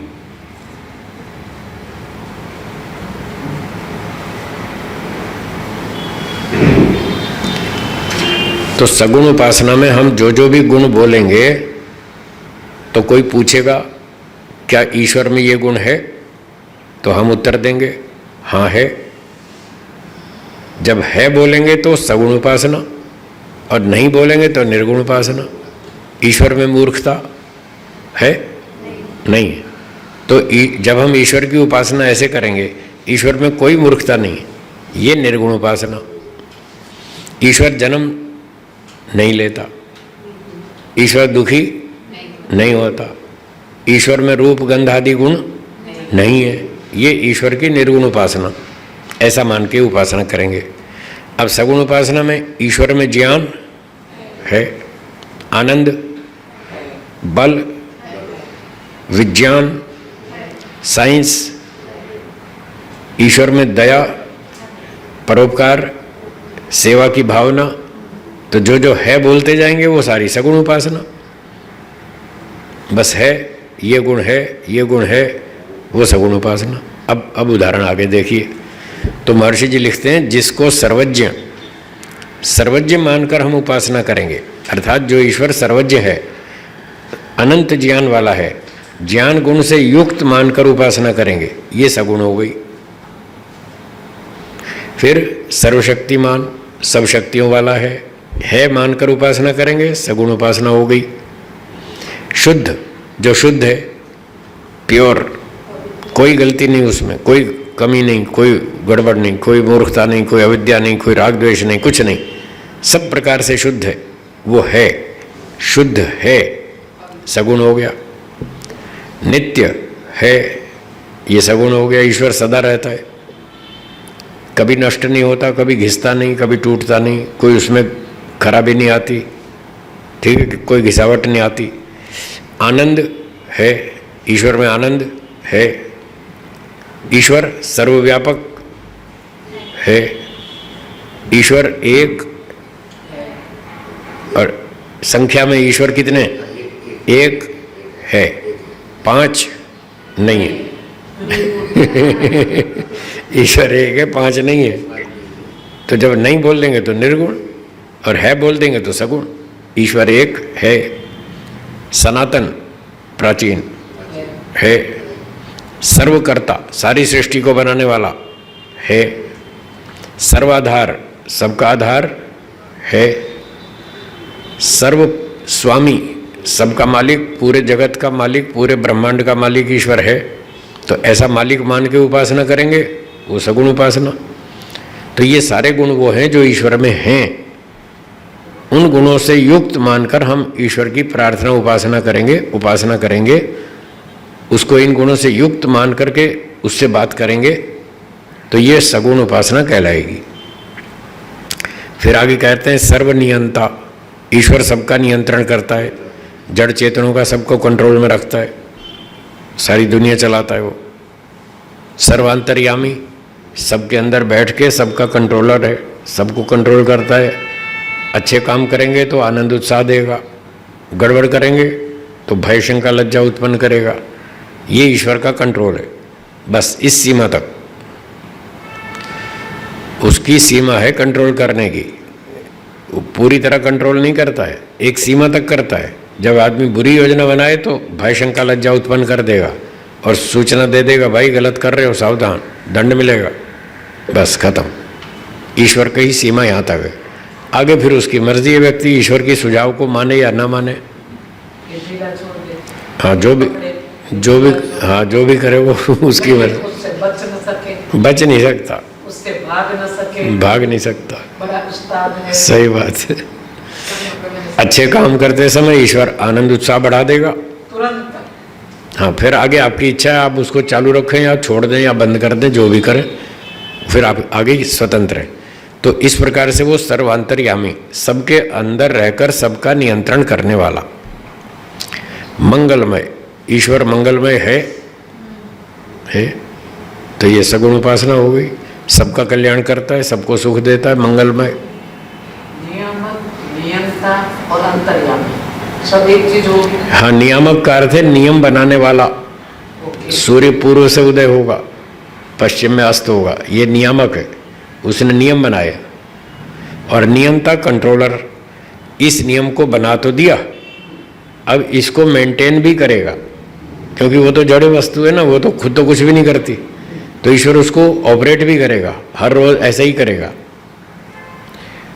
और मान लो ईश्वर ने तो सूर्य को ऐसा नियम बना दिया कि तुम्हें पूर्व से उदय होना है और पश्चिम में अस्त होना है, और सूर्य निकल जाए उत्तर में, ऐसा नहीं होगा, वो उसको पकड़ के रखेगा। ये है नियंता, नियंत्रण करने वाला, कंट्रोल में रखता है, उसके नियंत्रण से बाहर नहीं जा सकती वस्तु, इस प्रकार से। और सर्व अंतर्यामी, इसका भी लगभग वैसा ही अर्थ है, सब वस्तुओं के अंदर रहकर, अंदर से उनका कंट्रोल करता है, सब जीवात्माओं के अंदर बैठा है और वहीं से उसका कंट्रोल करता है कि तुम्हें घोटाला नहीं करना, अच्छा काम करना है, अच्छे काम में उत्साह दे देगा, इस तरह का कंट्रोल उसका है। ये अंतर्यामी का अर्थ हुआ। तो काफ़ी कुछ मिलता जुलता है, थोड़ा थोड़ा अंतर है, बहुत मामूली जी है। आपने बताया जीवात्मा के अंदर रहकर उनको कंट्रोल करता है जी। तो हम बुरे काम क्यों करते हैं? हमारी मर्जी, हम स्वतंत्र हैं। तो कंट्रोल बताया ना, कंट्रोल उसकी सीमा तक है, इतनी सीमा तक है उसका कंट्रोल कि सिर्फ सूचना देगा, बस बस बस बस। आनंद, उत्साह, निर्भयता, यहाँ तक है। आगे आप स्वतंत्र हैं कर्म करने में। जो जड़ वस्तु होती है, क्या बोला, उस पर 100% कंट्रोल होता है। आप स्कूटर चला रहे हैं, उसका आप उस पर आपका 100% कंट्रोल है। आप दाएं मोड़ो, बाएं मोड़ो, कहीं भी मोड़ो, वो चलेगी, वैसे ही चलेगी। आपके सामने मशीन है, आप इस बटन को घुमाओ इधर इधर, वो 100% आपके कंट्रोल का पालन करेगी। पर आत्मा को तो कंट्रोल ऐसे नहीं कर सकते ना। अगर ऐसे करने लगे हैं तो फिर आत्मा का कोई दोष नहीं रहेगा, फिर तो सारा ईश्वर ही करवा रहा है। अच्छा करवाए, बुरा करवाए, सब उसके कंट्रोल में रहे, उसके कंट्रोल में चल रहा है। यदि ये माना जाए जीवात्मा ईश्वर के कहने से कर रहा है सारे काम, जैसे कंप्यूटर हमारे कहने से चलता है, तो फिर हमें कोई पाप नहीं, कोई पुण्य नहीं, कुछ भी नहीं। जब हमें कोई पाप नहीं, पुण्य नहीं, तो फिर दंड काहे का? दंड हम क्यों भोगें? वो तो ईश्वर ने कहा था, हमने कर दिया, हम तो मशीन की तरह हो गए। तो मशीन को तो दंड नहीं मिलता, ना कोई इनाम मिलता, ना कोई दंड मिलता। तो फिर क्या हमें दंड मिलता है कि नहीं? मिलता है। इसका अर्थ है हम अपनी इच्छा से कर रहे हैं, अपनी बुद्धि से कर रहे हैं, अपने संस्कारों से कर रहे हैं, उसकी जिम्मेदारी हम पर है। ये जीव की स्वतंत्रता है। इसलिए ईश्वर ने अपनी सीमा बना रखी है कि मैं इस सीमा तक आपको नियंत्रित करूँगा, बस सूचना दे दूँगा, आगे आपकी इच्छा है, आप स्वतंत्र। फिर जो आप करोगे फिर उसके हिसाब से इनाम भी दूँगा। अच्छा करोगे तो इनाम दूँगा, गड़बड़ करोगे तो दंड दूँगा। अब तुम जानो क्या करना है। यही जीव और प्रकृति में फ़र्क है। जीवात्मा चेतन है, यही चेतनता का लाभ है कि वो अपनी इच्छा से कर सकता है। प्रकृति जड़ है, उसमें इच्छा है ही नहीं, ना इच्छा है, ना वो सोचती है, ना समझती है, ना सुखी होती है, ना दुखी होती है, ना उसको कोई कर्मफल मिलता है, कुछ नहीं मिलता। पर हम ऐसे नहीं हैं, इसलिए अंतर है दोनों में। ठीक है, आगे चलते हैं। आगे लिखा है सर्वानंद प्रद, सबको आनंद देने वाला, प्रदान करने वाला। सबको आनंद देता है ईश्वर, पर ऐसे अंधाधुंध नहीं देता, नियम से देता है। यूनिवर्सिटी हर साल विद्यार्थियों को डिग्री बांटती है, ऐसे अंधाधुंध रेवड़ी की तरह थोड़ी बांटती है। जो मेहनत करता है उसको डिग्री देती है। क्यों माता जी? यूनिवर्सिटी विद्यार्थियों को हर साल डिग्री बांटती है, ऐसे रेवड़ी की तरह नहीं बांटती। जो भी आए और ले जाए, जो मर्जी आए और रेवड़ी की तरह ले जाए डिग्री, ऐसे नहीं बांटती। जो मेहनत करता है उसको भी देती है। तो ईश्वर भी सबको आनंद देता है, जो मेहनत करता है उसको देता है, ऐसे मुफ्त में नहीं देता। तो न्याय की बात है, जो नियम से कर्म करेगा उसको नियम से फल मिलेगा। इस प्रकार से ईश्वर सर्वानंद प्रद है, सबको आनंद देने वाला, नियम से देने वाला। सर्व पिता, ईश्वर सबका पिता है। पिता का मतलब रक्षक, ईश्वर सबका रक्षक है। सूर्य, पृथ्वी, चंद्रमा, तारे, पर्वत, नदियाँ, समुद्र, अग्नि, जल, वायु, आकाश, पृथ्वी, ये सारी चीज़ें, अनाज, फल, फूल, शाक, सब्जी, जड़ी बूटी, औषधि, ईश्वर ने सबको दे रखी है, वो सबका रक्षक है। इसलिए उसको सर्वपिता इस नाम से कहते हैं। तो उसमें ये रक्षा वाला गुण है है, इसलिए ये सगुण उपासना हुई। सब जगत का रचने वाला, ये ठीक है, ईश्वर ने रचा है सारे जगत को। फिर उसके बाद न्यायकारी, न्यायकारी भी है, दयालु, दयालु भी है, आदि वगैरह वगैरह। ये तो उदाहरण, थोड़े से उदाहरण दिए। इन गुणों से, सत्य गुणों से युक्त जानकर, अब ईश्वर को इन सत्य गुणों से युक्त जानकर जो व्यक्ति ईश्वर की उपासना करनी है, सो सगुण उपासना कहती है। वो सगुण उपासना कहलाएगी जो ईश्वर को इन गुणों से युक्त मानकर फिर उपासना करेगा। तो इस तरह से जब ईश्वर का विचार, चिंतन, उपासना करेंगे तो भ्रांति नहीं होगी, भ्रांति भी नहीं होगी, संशय भी नहीं होगा कि ईश्वर कैसा है। अब जीव ईश्वर दोनों अलग अलग हैं, जीव के गुण अलग हैं, ईश्वर के अलग हैं, और क्या क्या भिन्नता है, इस तरह से भिन्नता बताएंगे तो कोई भ्रांति नहीं होगी। ईश्वर सबका पिता है पर जीवात्मा नहीं है, ईश्वर सबको आनंद देता है, जीवात्मा नहीं दे सकता। ईश्वर सर्वशक्तिमान है, जीवात्मा अल्पशक्तिमान है। इसलिए सगुण निर्गुण दोनों बातें कहनी चाहिए ताकि भ्रांति संशय ना रहे। ये थी बात। हाँ जी माता जी, ठीक है। एक तक बेटा गुरुजी, हाँ कर लीजिए काम, क्योंकि हम गृहस्थी है गुरुजी, क्योंकि हम गृहस्थी हैं। अपने पुत्र को जरा हाँ बीच बीच में सूचना दी, ठीक है, धन्यवाद और क्षमा चाहूँ। कोई बात नहीं, कोई बात नहीं। सगुण उपासना, निर्गुण उपासना स्पष्ट हो गई। आगे चले, बिल्कुल। चलो। अब 29वां सिद्धांत है मुक्ति। बढ़िया विषय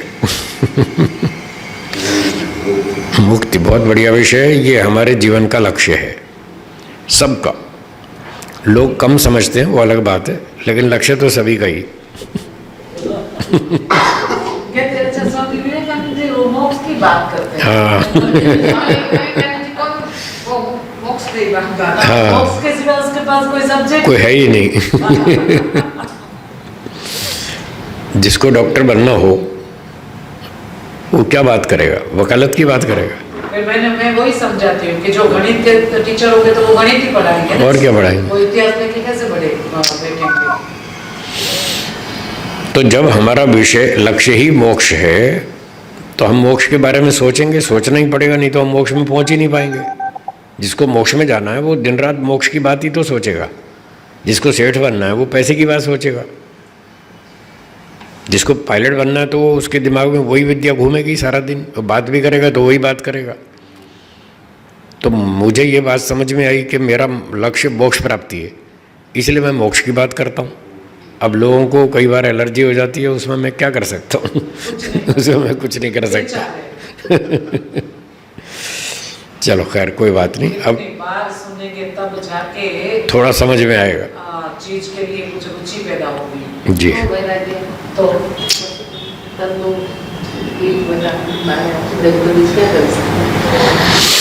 हाँ जी, तो मैं पढ़ता हूँ परिभाषा 29, संख्या है 29।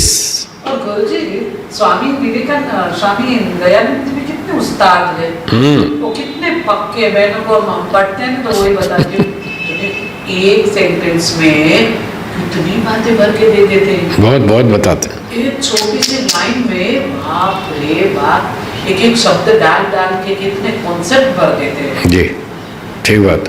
ये बहुत बड़ी कला है, बड़ी कला है, तीक्ष्ण बुद्धि है। ये ऋषियों का काम है कि थोड़े शब्दों में बड़ी बात कह दें, बहुत सारी बात कह दें, शब्द थोड़े और बातें ज़्यादा।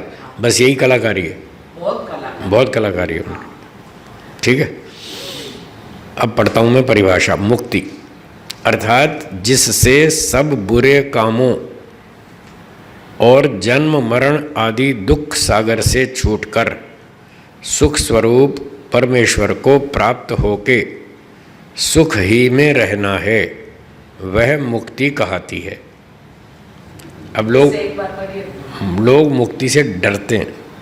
नहीं नहीं नहीं नहीं नहीं, मुक्ति नहीं चाहिए, मुक्ति में नहीं जाना है, यहीं बार बार जन्म लेके संसार का उपकार करेंगे, ऐसा बहुत सारे वक्ता बोलते हैं, आपने सुना भी होगा। मैं मोक्ष प्राप्त करना नहीं चाहता, मैं मोक्ष में नहीं जाना चाहता। वो ये दिखाना चाहते हैं मैं कोई स्वार्थी थोड़ी हूँ, मोक्ष में तो स्वार्थी लोग जाते हैं, वो ऐसा शो करते हैं और अपने आप को वो परोपकारी दिखाते हैं कि मैं तो बार बार जन्म लेकर संसार का उपकार करना चाहता हूँ, मैं अच्छा हूँ। वो लोग तो गड़बड़ वाले हैं जो मोक्ष में जाते हैं, वो तो स्वार्थी है, वो केवल अपना ही सुख सोच रहे हैं, ऐसा वो शो करते हैं। जबकि ये झूठा आरोप है, ये झूठा आरोप है। मोक्ष स्वार्थ नहीं है, स्वार्थी आदमी को मोक्ष मिलता ही नहीं है उसके लिए रास्ता बंद है। मोक्ष प्राप्ति का तो उपाय ही परोपकार है। नवसमोल्लास पढ़िए, वहाँ लिखा है मोक्ष प्राप्ति के साधन, उसमें परोपकार लिखा है। तो जो परोपकार करेगा वही तो मोक्ष में जाएगा। अगर कोई मोक्ष में जा रहा है तो अच्छी बात है, पहले परोपकार करेगा तब जाएगा। और ये खंडन करने वाले खुद भी तो यही कर रहे हैं, और क्या कर रहे हैं। मैं तो बार बार परोपकार करना चाहता हूँ, तो भाई परोपकार करने से क्या मोक्ष नहीं मिलेगा। मोक्ष के साधन अपना रहे हैं और मोक्ष का विरोध कर रहे हैं। ये है 54 गलतियों में से एक गलती न्याय दर्शन में 54 गलतियाँ बताई नहीं, उनमें से एक है ये।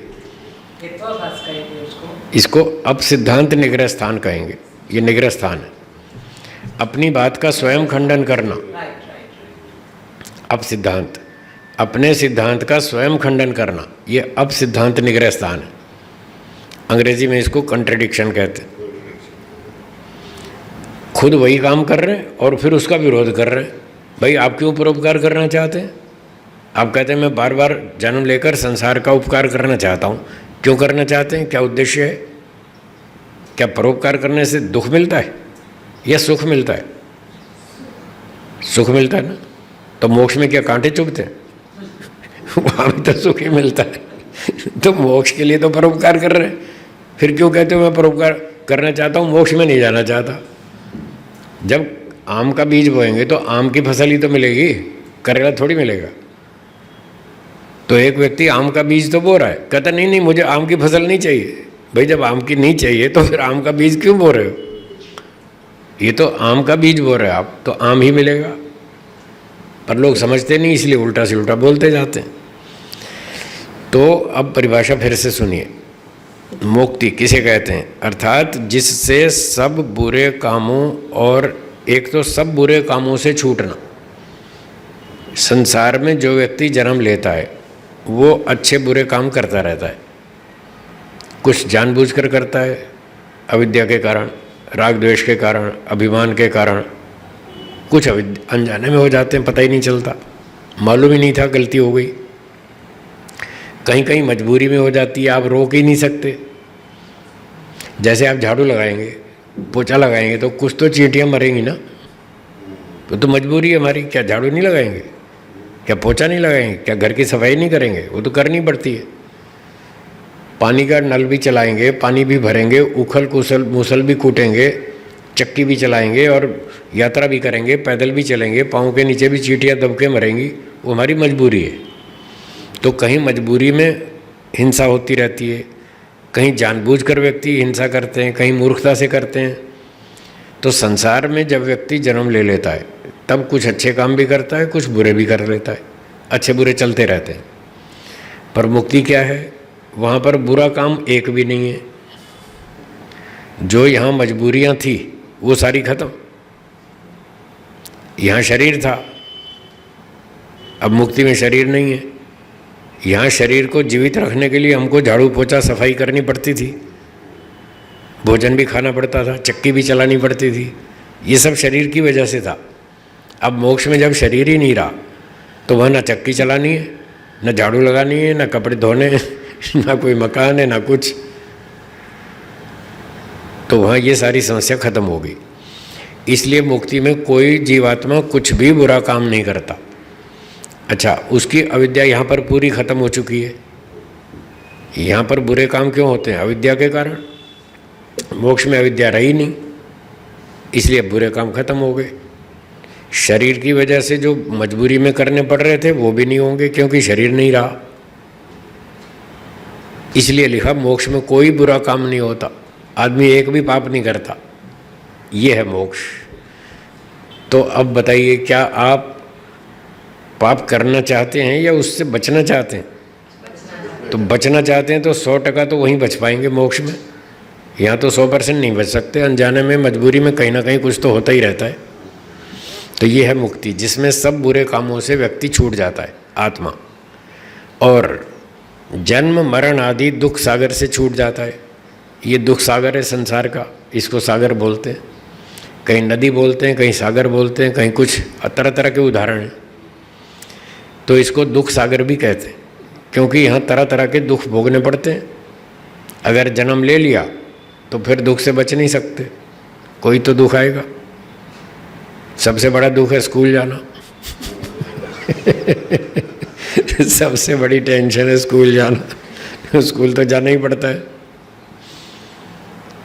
तो स्कूल जाना, पढ़ाई करना, डिग्री लेना, परीक्षाएं देना है, गर्मी सर्दी ठंडी बुखार आंधी तूफान बाढ़ भूकंप भूख प्यास, फिर कभी टीबी कैंसर कोरोना, कोई ना कोई बीमारी लगती रहती है। तो ये सारे दुख हैं यहाँ, इसलिए इसको संसार को दुख सागर कहते हैं। जन्म मरण वाला चक्र जो है ये दुख सागर है। तो मुक्ति में क्या होता है, इस जन्म मरण वाले दुख सागर से आत्मा छूट जाता है, सारे दुखों से छूट जाता है, एक भी दुख नहीं रहता, एक भी बुरा काम नहीं करता आत्मा मुक्ति में, एक भी बुरा काम नहीं करता, एक भी दुख नहीं भोगता, और ईश्वर का आनंद मिलता है। परमेश्वर को प्राप्त होके सुख ही में रहना, ईश्वर से कनेक्शन जुड़ जाएगा मोक्ष में, और बस सुख ही सुख मिलेगा, 100% सुख, बढ़िया, इतनी उच्च स्तर का, हाई क्वालिटी का, आपकी पूरी तृप्ति हो जाएगी। आप कहेंगे वाह मज़ा आ गया, बस अब कुछ नहीं चाहिए, अब पूरी तृप्ति हो गई, अब और इससे अच्छा कुछ नहीं चाहिए, इतना अच्छा है वो ईश्वर का आनंद। वो मोक्ष में करोड़ों साल तक मिलता है, करोड़ों अरबों खरबों, करोड़ों तो कम बता रहा हूँ, और पूरी फिगर बताऊँ तो 31 नील 10 खरब 40 अरब वर्ष। अब ये 31 नील कम होते हैं क्या? इतने तो बहुत होते हैं, खरबों से भी अधिक। 31 नील वर्षों तक आत्मा को एक भी दुख नहीं भोगना, न सिर दर्द हो, न पेट दर्द हो, न गला दुखे, न कोई हड्डी टूटे, न कोई कमर टूटे, कुछ नहीं, एक भी दुख नहीं। हाँ वो अलग बात है, वो अलग बात है कि उसके लिए तपस्या भी करनी पड़ेगी, वो ठीक है। फिर भी मैं कहता हूँ कितनी भी तपस्या करनी पड़े तो भी सस्ती है, बहुत सस्ती है बहुत सस्ती है। तो पहले इसको समझ लें मुक्ति को। तो मुक्ति में इतने अरबों खरबों वर्षों तक आनंद ही आनंद, बढ़िया आनंद, पूरी तृप्ति, बस अब कुछ नहीं चाहिए, जो चाहिए था मिल गया। तो आत्मा पूरी तरह तृप्त आनंदित 100% सुखी हो जाता है, और दुख एक भी नहीं, और बुरा काम एक भी नहीं। बताओ कितनी अच्छी स्थिति है। अब बताइए, क्या आप दुखों से छूटना चाहते हैं? क्या आप ईश्वर का आनंद प्राप्त करना चाहते हैं? क्या आप बुरे काम से छूटना चाहते हैं? तो फिर अब किसी ने ना बोला, सब हाँ बोल रहे हैं। अब तो सारे बोल रहे हैं हाँ हाँ हमें मोक्ष में जाना है, ये मोक्ष में सारे 3 काम होते हैं। तो इसलिए ये भ्रांति के कारण, अविद्या के कारण बात को समझते नहीं, और फिर उल्टी सीधी बातें करते हैं, नहीं नहीं मुझे तो मोक्ष में नहीं जाना है। अगर मोक्ष इस तरह ठीक ठीक समझ लें कि मोक्ष ऐसा होता है, तो एक भी जीवात्मा मोक्ष में जाने से मना नहीं करेगा, एक भी। मनुष्य को तो छोड़ो, कुत्ते कभी भी सब जाएंगे मोक्ष में। कुत्ते से पूछो तुम दुख से छूटना चाहते हो, क्या कहेगा? हाँ। कुत्ता भी कहेगा हाँ हाँ मैं भी दुख से छूटना चाहता हूँ। गधे से पूछो, उल्लू से, चींटी से, मक्खी से, मच्छर से, किसी भी प्राणी से पूछो, सबका उत्तर होगा हाँ मैं दुख से छूटना चाहता हूँ। क्या आप बढ़िया आनंद प्राप्त करना चाहते हैं? वो कहेगा हाँ। कोई भी प्राणी हो, सब कहेगा हाँ। वो कौन सा दुख भोगना चाहता है? कोई भी नहीं चाहता। तो सभी सुख भोगना चाहते हैं, सभी दुख से छूटना चाहते हैं, चींटी से लेकर और व्हेल मछली तक सारे प्राणी सब दुख से छूटना चाहते हैं, और सब बढ़िया सुख प्राप्त करना चाहते हैं। तो बताओ मुक्ति में किसने मना किया? सबके सब मुक्ति चाहते हैं, बस ये बात है उनके पास साधन कम है। वो इतने साधनों से मोक्ष प्राप्त नहीं कर पाएंगे, ये उनकी मजबूरी है। लेकिन इच्छा तो है, इच्छा होना एक अलग बात है, सामर्थ्य होना अलग बात है। उन इच्छा तो उनकी सबकी है, सामर्थ्य नहीं है। मनुष्य के पास इच्छा भी हो और सामर्थ्य भी है और वो मेहनत करे तो उसका मोक्ष हो जाएगा। तो इसलिए मोक्ष की तो सभी लोग इच्छा करते हैं, मर्सिडीज कार की इच्छा है, सबको सामर्थ्य नहीं है, इसलिए नहीं खरीद पा रहे। और कोई फ्री में दे दे तो फट से ले लेंगे फिर तो फटाफट ले लेंगे, फिर कौन मना करता है। ठीक है जी। तो ये हो गई बात हमारी मुक्ति के साथ, मुक्ति की, ये मुक्ति है। और आगे साधनों की बात फिर दोपहर बाद पढ़ेंगे। इस पाठ को विराम। कोई शंका हो तो बोलिए। इसमें मुक्ति के साधन नहीं आएंगे ना, फिर विषय बदल जाता है। हाँ, आगे अगली परिभाषा है अगली परिभाषा है, वो शाम को पढ़ेंगे। अभी है, शाम को पढ़ेंगे। इस समय कोई शंका हो तो बोलिए। जितना पाठ पढ़ लिया, इस पाठ में कोई शंका हो तो बोलिए। गुरुजी, सबका तो वैसे मुक्ति में इतने वर्ष रहा जीवन, तो वहाँ जो सत्यता, पवित्रता और ईश्वर का सानिध्य इतने सालों तक लेकर जीवात्मा आया, तो उसका प्रभाव लेकर नहीं आया। के साथ चुका तो फिर अगड़म होने लग गया, ऐसा फालतू। आपका प्रश्न ये है, मुक्ति में अरबों खरबों साल तक रहा, ठीक है, और जब वो मुक्ति से लौटा, आगे फिर उलझ गया यहाँ संसार में, क्या वहाँ का संस्कार साथ में नहीं लाया? अगर ले आता तो यहाँ अगड़म बगड़म में नहीं फंसता, वो बच जाता। तो मेरा उत्तर यह है कि अरबों खरबों वर्षों तक वो मुक्ति में रहा, सुख भोगा, दुख से बचा रहा, तो इसका भी संस्कार पड़ा, आत्मा पर इसका भी संस्कार पड़ा मुक्ति का, और वो संस्कार साथ लेकर आया। अब जब यहाँ संसार में वो घूमता है, क्योंकि आना तो पड़ेगा ही, अनंत काल की मुक्ति तो देगा नहीं ईश्वर, देगा नहीं, देगा ना, अनंत काल की तो मुक्ति देगा नहीं, क्योंकि न्याय है, जितने कर्म किए उतना फल मिलेगा। जब कर्म फल पूरा हो गया तो ईश्वर ने संसार में भेज दिया वापस, ये जाओ नए कर्म करो, फिर आ जाना दोबारा। हम 1 महीना काम करते हैं, सरकार 1 महीना नौकरी देती है, वो वेतन देती है, अगले महीने फिर काम करते हैं तो फिर वेतन मिलता है। जितने महीने काम करते हैं उतने महीने का वेतन मिलता है, और आगे वेतन चाहिए तो सरकार कहती है फिर काम करो, फिर देंगे। तो ईश्वर भी यही कहता है, हमने कहा हमको मुक्ति चाहिए, ईश्वर ने कहा लो, अब आपका पिछला खाना पीना खत्म हो गया, मुक्ति वाला कर्म समाप्त हो गया, तो नए कर्म दोबारा करो, फिर आ जाना। तो मुक्ति से लौट के तो आएंगे, अब आ गए तो, और वो संस्कार भी साथ ले आए। 100% सुख चाहिए, दुख जरा भी नहीं चाहिए। उसी संस्कार से प्रेरित होकर हम मॉल में जाते हैं, होटल में जाते हैं, रेस्टोरेंट में जाते हैं, देश विदेश की यात्रा करते हैं, पाव भाजी खाते हैं, मटर पनीर खाते हैं, क्या क्या खाते हैं, वो उसी संस्कार को लेकर ही तो ढूंढ रहे हैं। बस गलती क्या हो रही है, इन चीज़ों में 100% सुख है नहीं, और हम इनमें माने बैठे हैं, ये अविद्या है। इसलिए अगड़म बगड़म में घुस जाते हैं यहाँ फंस जाते हैं दुनिया में, इसलिए फंसे अविद्या के कारण। और जब परीक्षण कर लेते हैं, मॉल में घूम लिए हैं, और देश विदेश की यात्रा कर ली, खाना पीना भी कर लिया, नाचना कूदना गाना सब कुछ कर लिया, और देखा भाई 100% सुख चाहिए, वो तो मिला नहीं, फिर और ढूंढो, यहाँ तो मिला नहीं। फिर शास्त्र पढ़ते हैं, फिर गुरुजन बताते हैं कि यहाँ नहीं मिलेगा, यहाँ है ही नहीं, तुम गलत जगह ढूंढ रहे हो। संसार में 100% सुख नहीं है, और तुम संसार में ढूंढ रहे हो, ये गलती है, इसको ठीक करो। हमने पूछा गुरुजी कहाँ मिलेगा? बोले ईश्वर के पास। बैठो, वेदों को पढ़ो, समाज सेवा करो, परोपकार करो, समाधि लगाओ, फिर समाधि में ईश्वर आपको आनंद देगा। और ये समाधि में तो 2-4 घंटा मिलेगा, 20-30-50 साल मिलेगा, मरने के बाद खत्म। लंबा सुख चाहिए तो मोक्ष में जाना होगा, उसके लिए आपको समाधि लगानी पड़ेगी। इसलिए समाधि लगाओ और अपनी अविद्या का नाश करो, पूरी तरह से नाश करो, तब आपका मोक्ष हो जाएगा। तो इसलिए फिर व्यक्ति दोबारा तपस्या करके फिर मोक्ष में जाएगा। अब बोलिए।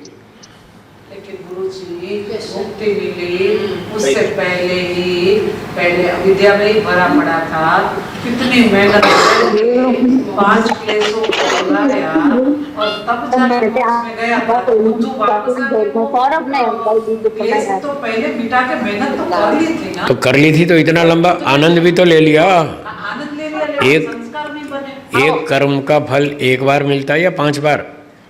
अच्छा, ऐसा और क्या? तो आपने जितना कर्म किया उतना फल दे तो दिया। अरबों अरबों अरबों खरबों वर्षों तक इतना आनंद दिया, ये दिया नहीं? दे तो दिया। अब आपने संस्कार भी ले लिया मुक्ति वाला, वो संस्कार लेके संसार में आए। ये रजोगुण तमोगुण ने आपकी बुद्धि पे पर्दा डाल दिया, अविद्या का पर्दा डाल दिया, और आप भूल गए कि ईश्वर के पास मिलता है आनंद। आप भूल गए। रजोगुण तमोगुण ने आपको बहका लिया। कुछ माता पिता ने, कुछ अड़ोसी पड़ोसी ने, कुछ दोस्तों ने, उन्होंने कहा चल यार पार्टी में चलते हैं, क्लब में चलते हैं, वहाँ डांस करेंगे, दारू पियेंगे। तो हम जन्म मिलेगा हैं? उसके बाद का जन्म हाँ, अब देखिए मम्मी कैसे दिया जाप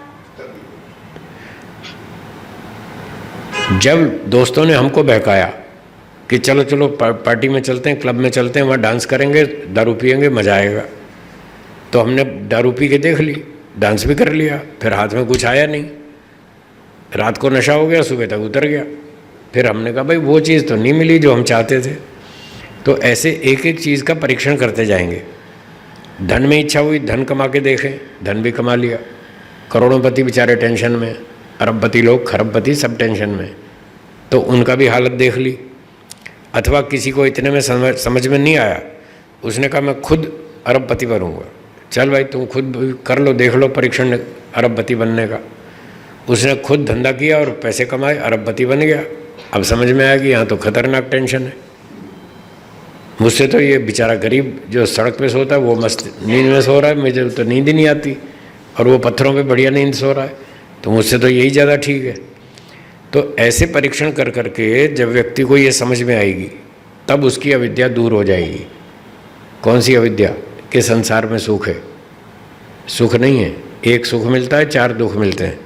5 मिनट का सुख मिलता है, 50 मिनट दुख मिलता है। जब ये समझ में आएगा तब फिर वापस मुड़ेगा। फिर शास्त्र कहेगा चलो ईश्वर की समाधि लगाओ, उपासना करो, वेदों को पढ़ो, परोपकार करो, तब उसमें बढ़िया सुख मिलेगा। फिर वो इस तरफ परीक्षण करेगा। इधर का तो कर लिया संसार का, अब अध्यात्म का परीक्षण करेगा। जब अध्यात्म का परीक्षण करेगा इसमें उसको शांति मिलेगी। जब मिलेगी तो रुचि बढ़ेगी कि हाँ ये रास्ता ठीक है, तो इस रास्ते पर ऐसे धीरे धीरे वापस आएगा। तो जितना जितना अच्छा कर्म करेगा उतना उतना उसका अगला जन्म अच्छा होगा, ऐसे होगा।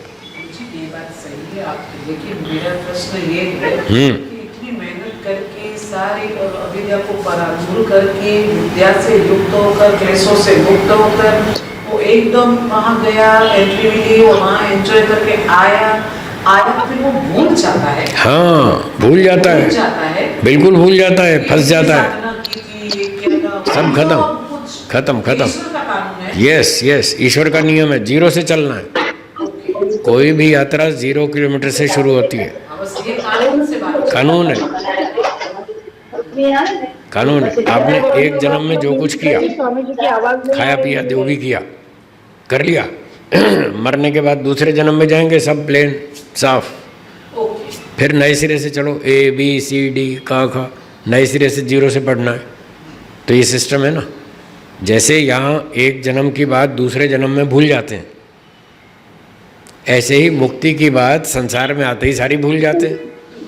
आप यहाँ नीला चश्मा लगाओ तो दुनिया कैसी दिखेगी? नीली। और पीला चश्मा लगाओ तो पीली। जब दुनिया में आत्मा मुक्ति से लौट कर आता है तो उसको अविद्या का चश्मा लग जाता है, रजोगुण और तमोगुण का अविद्या का चश्मा लग जाता है, तो सारी दुनिया उसको बड़ी अच्छी दिखती है, जबकि है नहीं। बस है नहीं और वो अच्छी मान लेता है, फंस जाता है, फिर मार खाता रहता है, फिर दुखी होकर के धीरे धीरे अकल आती है, फिर वो सुधरता है, फिर मोक्ष में जाता है। ऐसे होता है। साथ ये बात जुड़ सकती है कि जब आत्मा मतलब ये सारी चीजों से फिर मुक्ति में जाते हैं, तब चित्त बुद्धि वो सारी चीजें ईश्वर के कंट्रोल में चली जाती, खत्म हो जाती हैं, नष्ट हो जाती हैं। उसमें उसका मेमोरी कार्ड भी चला जाता है, कर्म है वो भी, सब कर्म बचेंगे, कर्म बचेंगे, संस्कार खत्म, क्लेश खत्म, संस्कार खत्म, कर्म बचेंगे, वो ईश्वर के पास रहेंगे, ईश्वर के पास रहेंगे, उसके पास भी रहेंगे, उसकी पॉकेट में रहेंगे, दोनों के पास, उसकी पॉकेट में रहते हैं जीवात्मा की, कि भाई तुम्हारा ये कर्म का हिसाब है, तुम अपना ब्लेजर अपने पास रखो, पासबुक अपने पास रखो। फिर अब गुरु जी बताइए कि वो वहाँ से फिर आप बताते हैं कि सामान्य मनुष्य के यहाँ जन्म मिलता है, ठीक, ठीक है, ठीक है। तो वो जो कर्म है उसमें से 50-50 वाला करके सामान्य में दिया, और बाकी 30-40 जो भी बचा होगा वो बैलेंस वो टाइम टाइम पर देगा, वो भी नियम है। पहला नियम, पहला जन्म शूद्र परिवार में होगा, ये नियम है। तो ये सभी झुग्गी वाला तो नहीं नहीं, ऐसा नहीं है, ऐसा नहीं है ऐसा नहीं है, तो सब मोक्ष से आएगा। ऐसा नहीं है, ऐसा नहीं है। सुनो सुनो, दोनों दो बातें अलग अलग है, दो बातें हैं। मुक्ति से जो लौटेगा वो शूद्र परिवार में जाएगा, एक बात। जो भी शूद्र परिवार में जाएगा वो मुक्ति से नहीं लौटा है, उसमें अंतर है। शूद्र परिवार में जन्म लेने के 5-6 कारण हैं, जिनमें से एक कारण है मुक्ति से लौटकर जन्म लेना। उनमें से 6 में से एक कारण है केवल, 5 कारण और भी हैं। तो उन 5 कारणों से भी शूद्र परिवार में जन्म लेता है। वो कौन से हैं, सुनिए। पहला, अगर कोई व्यक्ति पिछले जन्म में ब्राह्मण था, विद्वान था, प्रोफेसर था, कॉलेज में पढ़ाता था, लेकिन उसने सारे जीवन में अच्छे कर्म 50% और बुरे भी 50% बराबर बराबर किए, इक्वल 50-50, तो उसको शूद्र परिवार में जन्म मिलेगा। ये दूसरा ऑप्शन है। पहला था मुक्ति से लौटकर, ये दूसरा पिछले जन्म में ब्राह्मण था, पाप पुण्य बराबर किए 50-50। आपने पिछले जन्म में क्या था? ब्राह्मण, विद्वान, ब्राह्मण, ब्राह्मण था, विद्वान था, प्रोफेसर था, पर अच्छे बुरे काम 50-50 ही किए।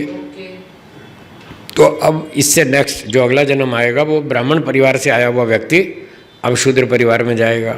2 ऑप्शन हो गए। अब यही बात क्षत्रिय पर लागू करेंगे। एक व्यक्ति क्षत्रिय था, उसने भी 50% पाप पुण्य किए, वो भी शूद्र में जाएगा। 3 हो गए ऑप्शन। चौथा, वैश्य था, उसने भी 50-50 पाप पुण्य किए, वो भी शूद्र में जन्म लेगा परिवार में। 4 हो गए। 5वां, एक शूद्र ही था और उसने 50-50 ही किए, वो भी शूद्र बनेगा। 5 ऑप्शन। और छठा, एक पशु पक्षी था, कीड़ा मकोड़ा, उसके पाप पुण्य वहाँ बराबर हो गए, तो वो भी लौटकर शूद्र परिवार में आएगा। तो जैसे मुक्ति वाला शूद्र में जाएगा तो पशु वाला भी तो शूद्र में ही जाएगा। तो 6 ऑप्शन हुए। क्लियर? हाँ, अब सुनो ध्यान से श्रुति बहन जी। 6 ऑप्शन है। मुक्ति से लौटने वाला शूद्र परिवार में जाएगा, और कीड़े मकोड़े से लौटने वाला भी शूद्र परिवार में जाएगा। 6 तरह से व्यक्ति का शूद्र परिवार में जन्म होगा।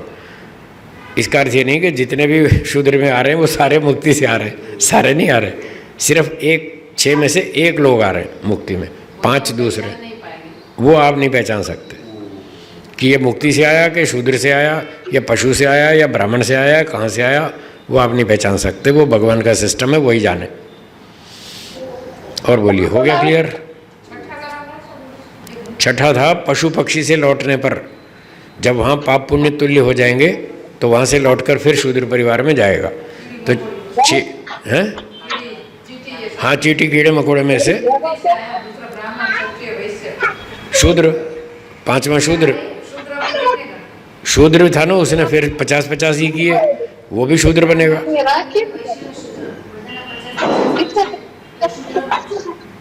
ठीक है, 6 हो गए क्लियर? चलो अब बोलो जी, किसकी शंका है?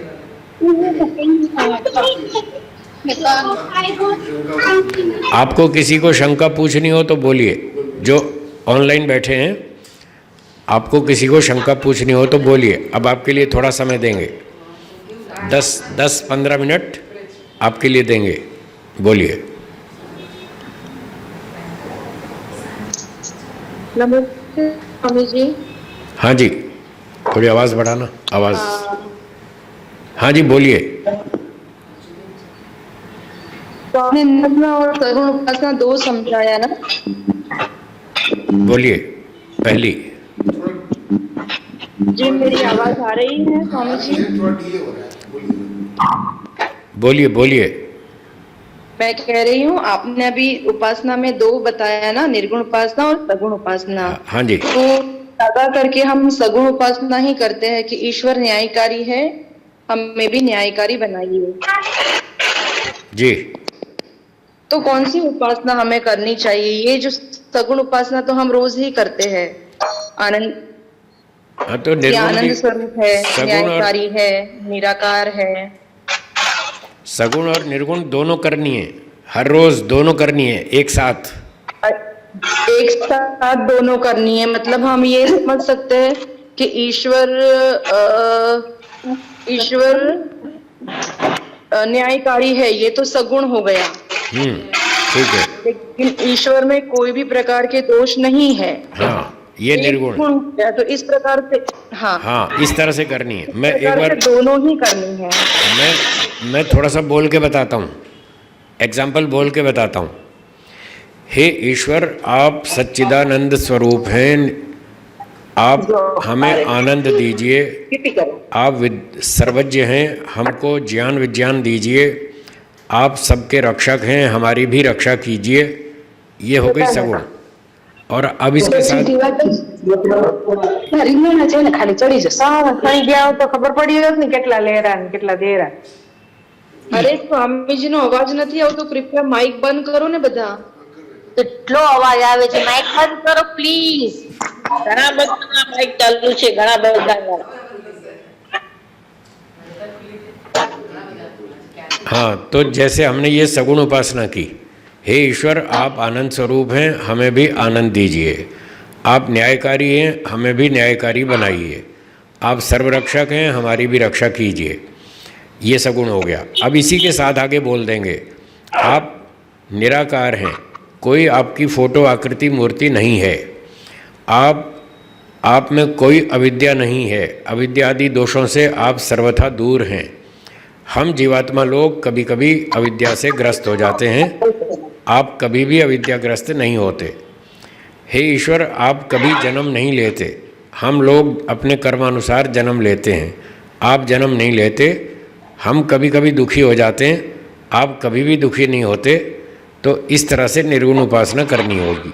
तो ये दोनों उपासनाएं साथ साथ चलेंगी। जी, दूसरा बोलिए।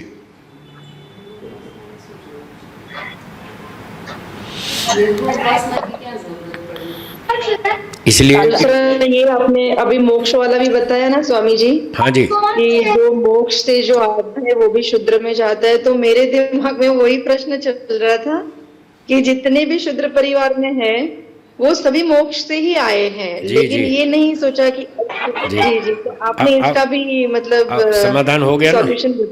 हो गया ना? जी जी जी। हाँ, सारे मोक्ष में से नहीं आते, 6 में से 1 आते हैं मोक्ष में से, बाकी सब यहीं कहीं हैं। चलिए, जी जी। और किसका प्रश्न है? दूसरा बताइए, जिसका भी हो बताइए।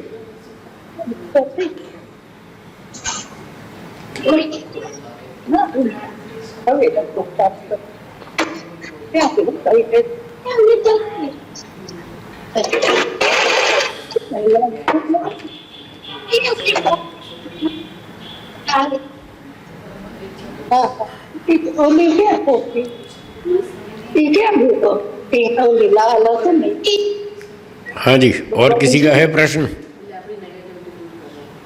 हो तो बोलिए।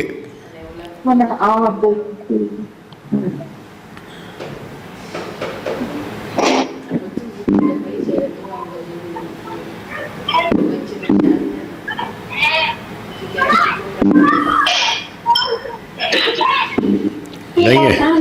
और किसी का नहीं है तो विराम देते हैं, ठीक है। तो इस समय विराम देंगे। शाम की कक्षा 4:30 बजे शुरू होगी, तो समय पर कक्षा में उपस्थित होंगे। धन्यवाद। एक बार ओम का उच्चारण करेंगे।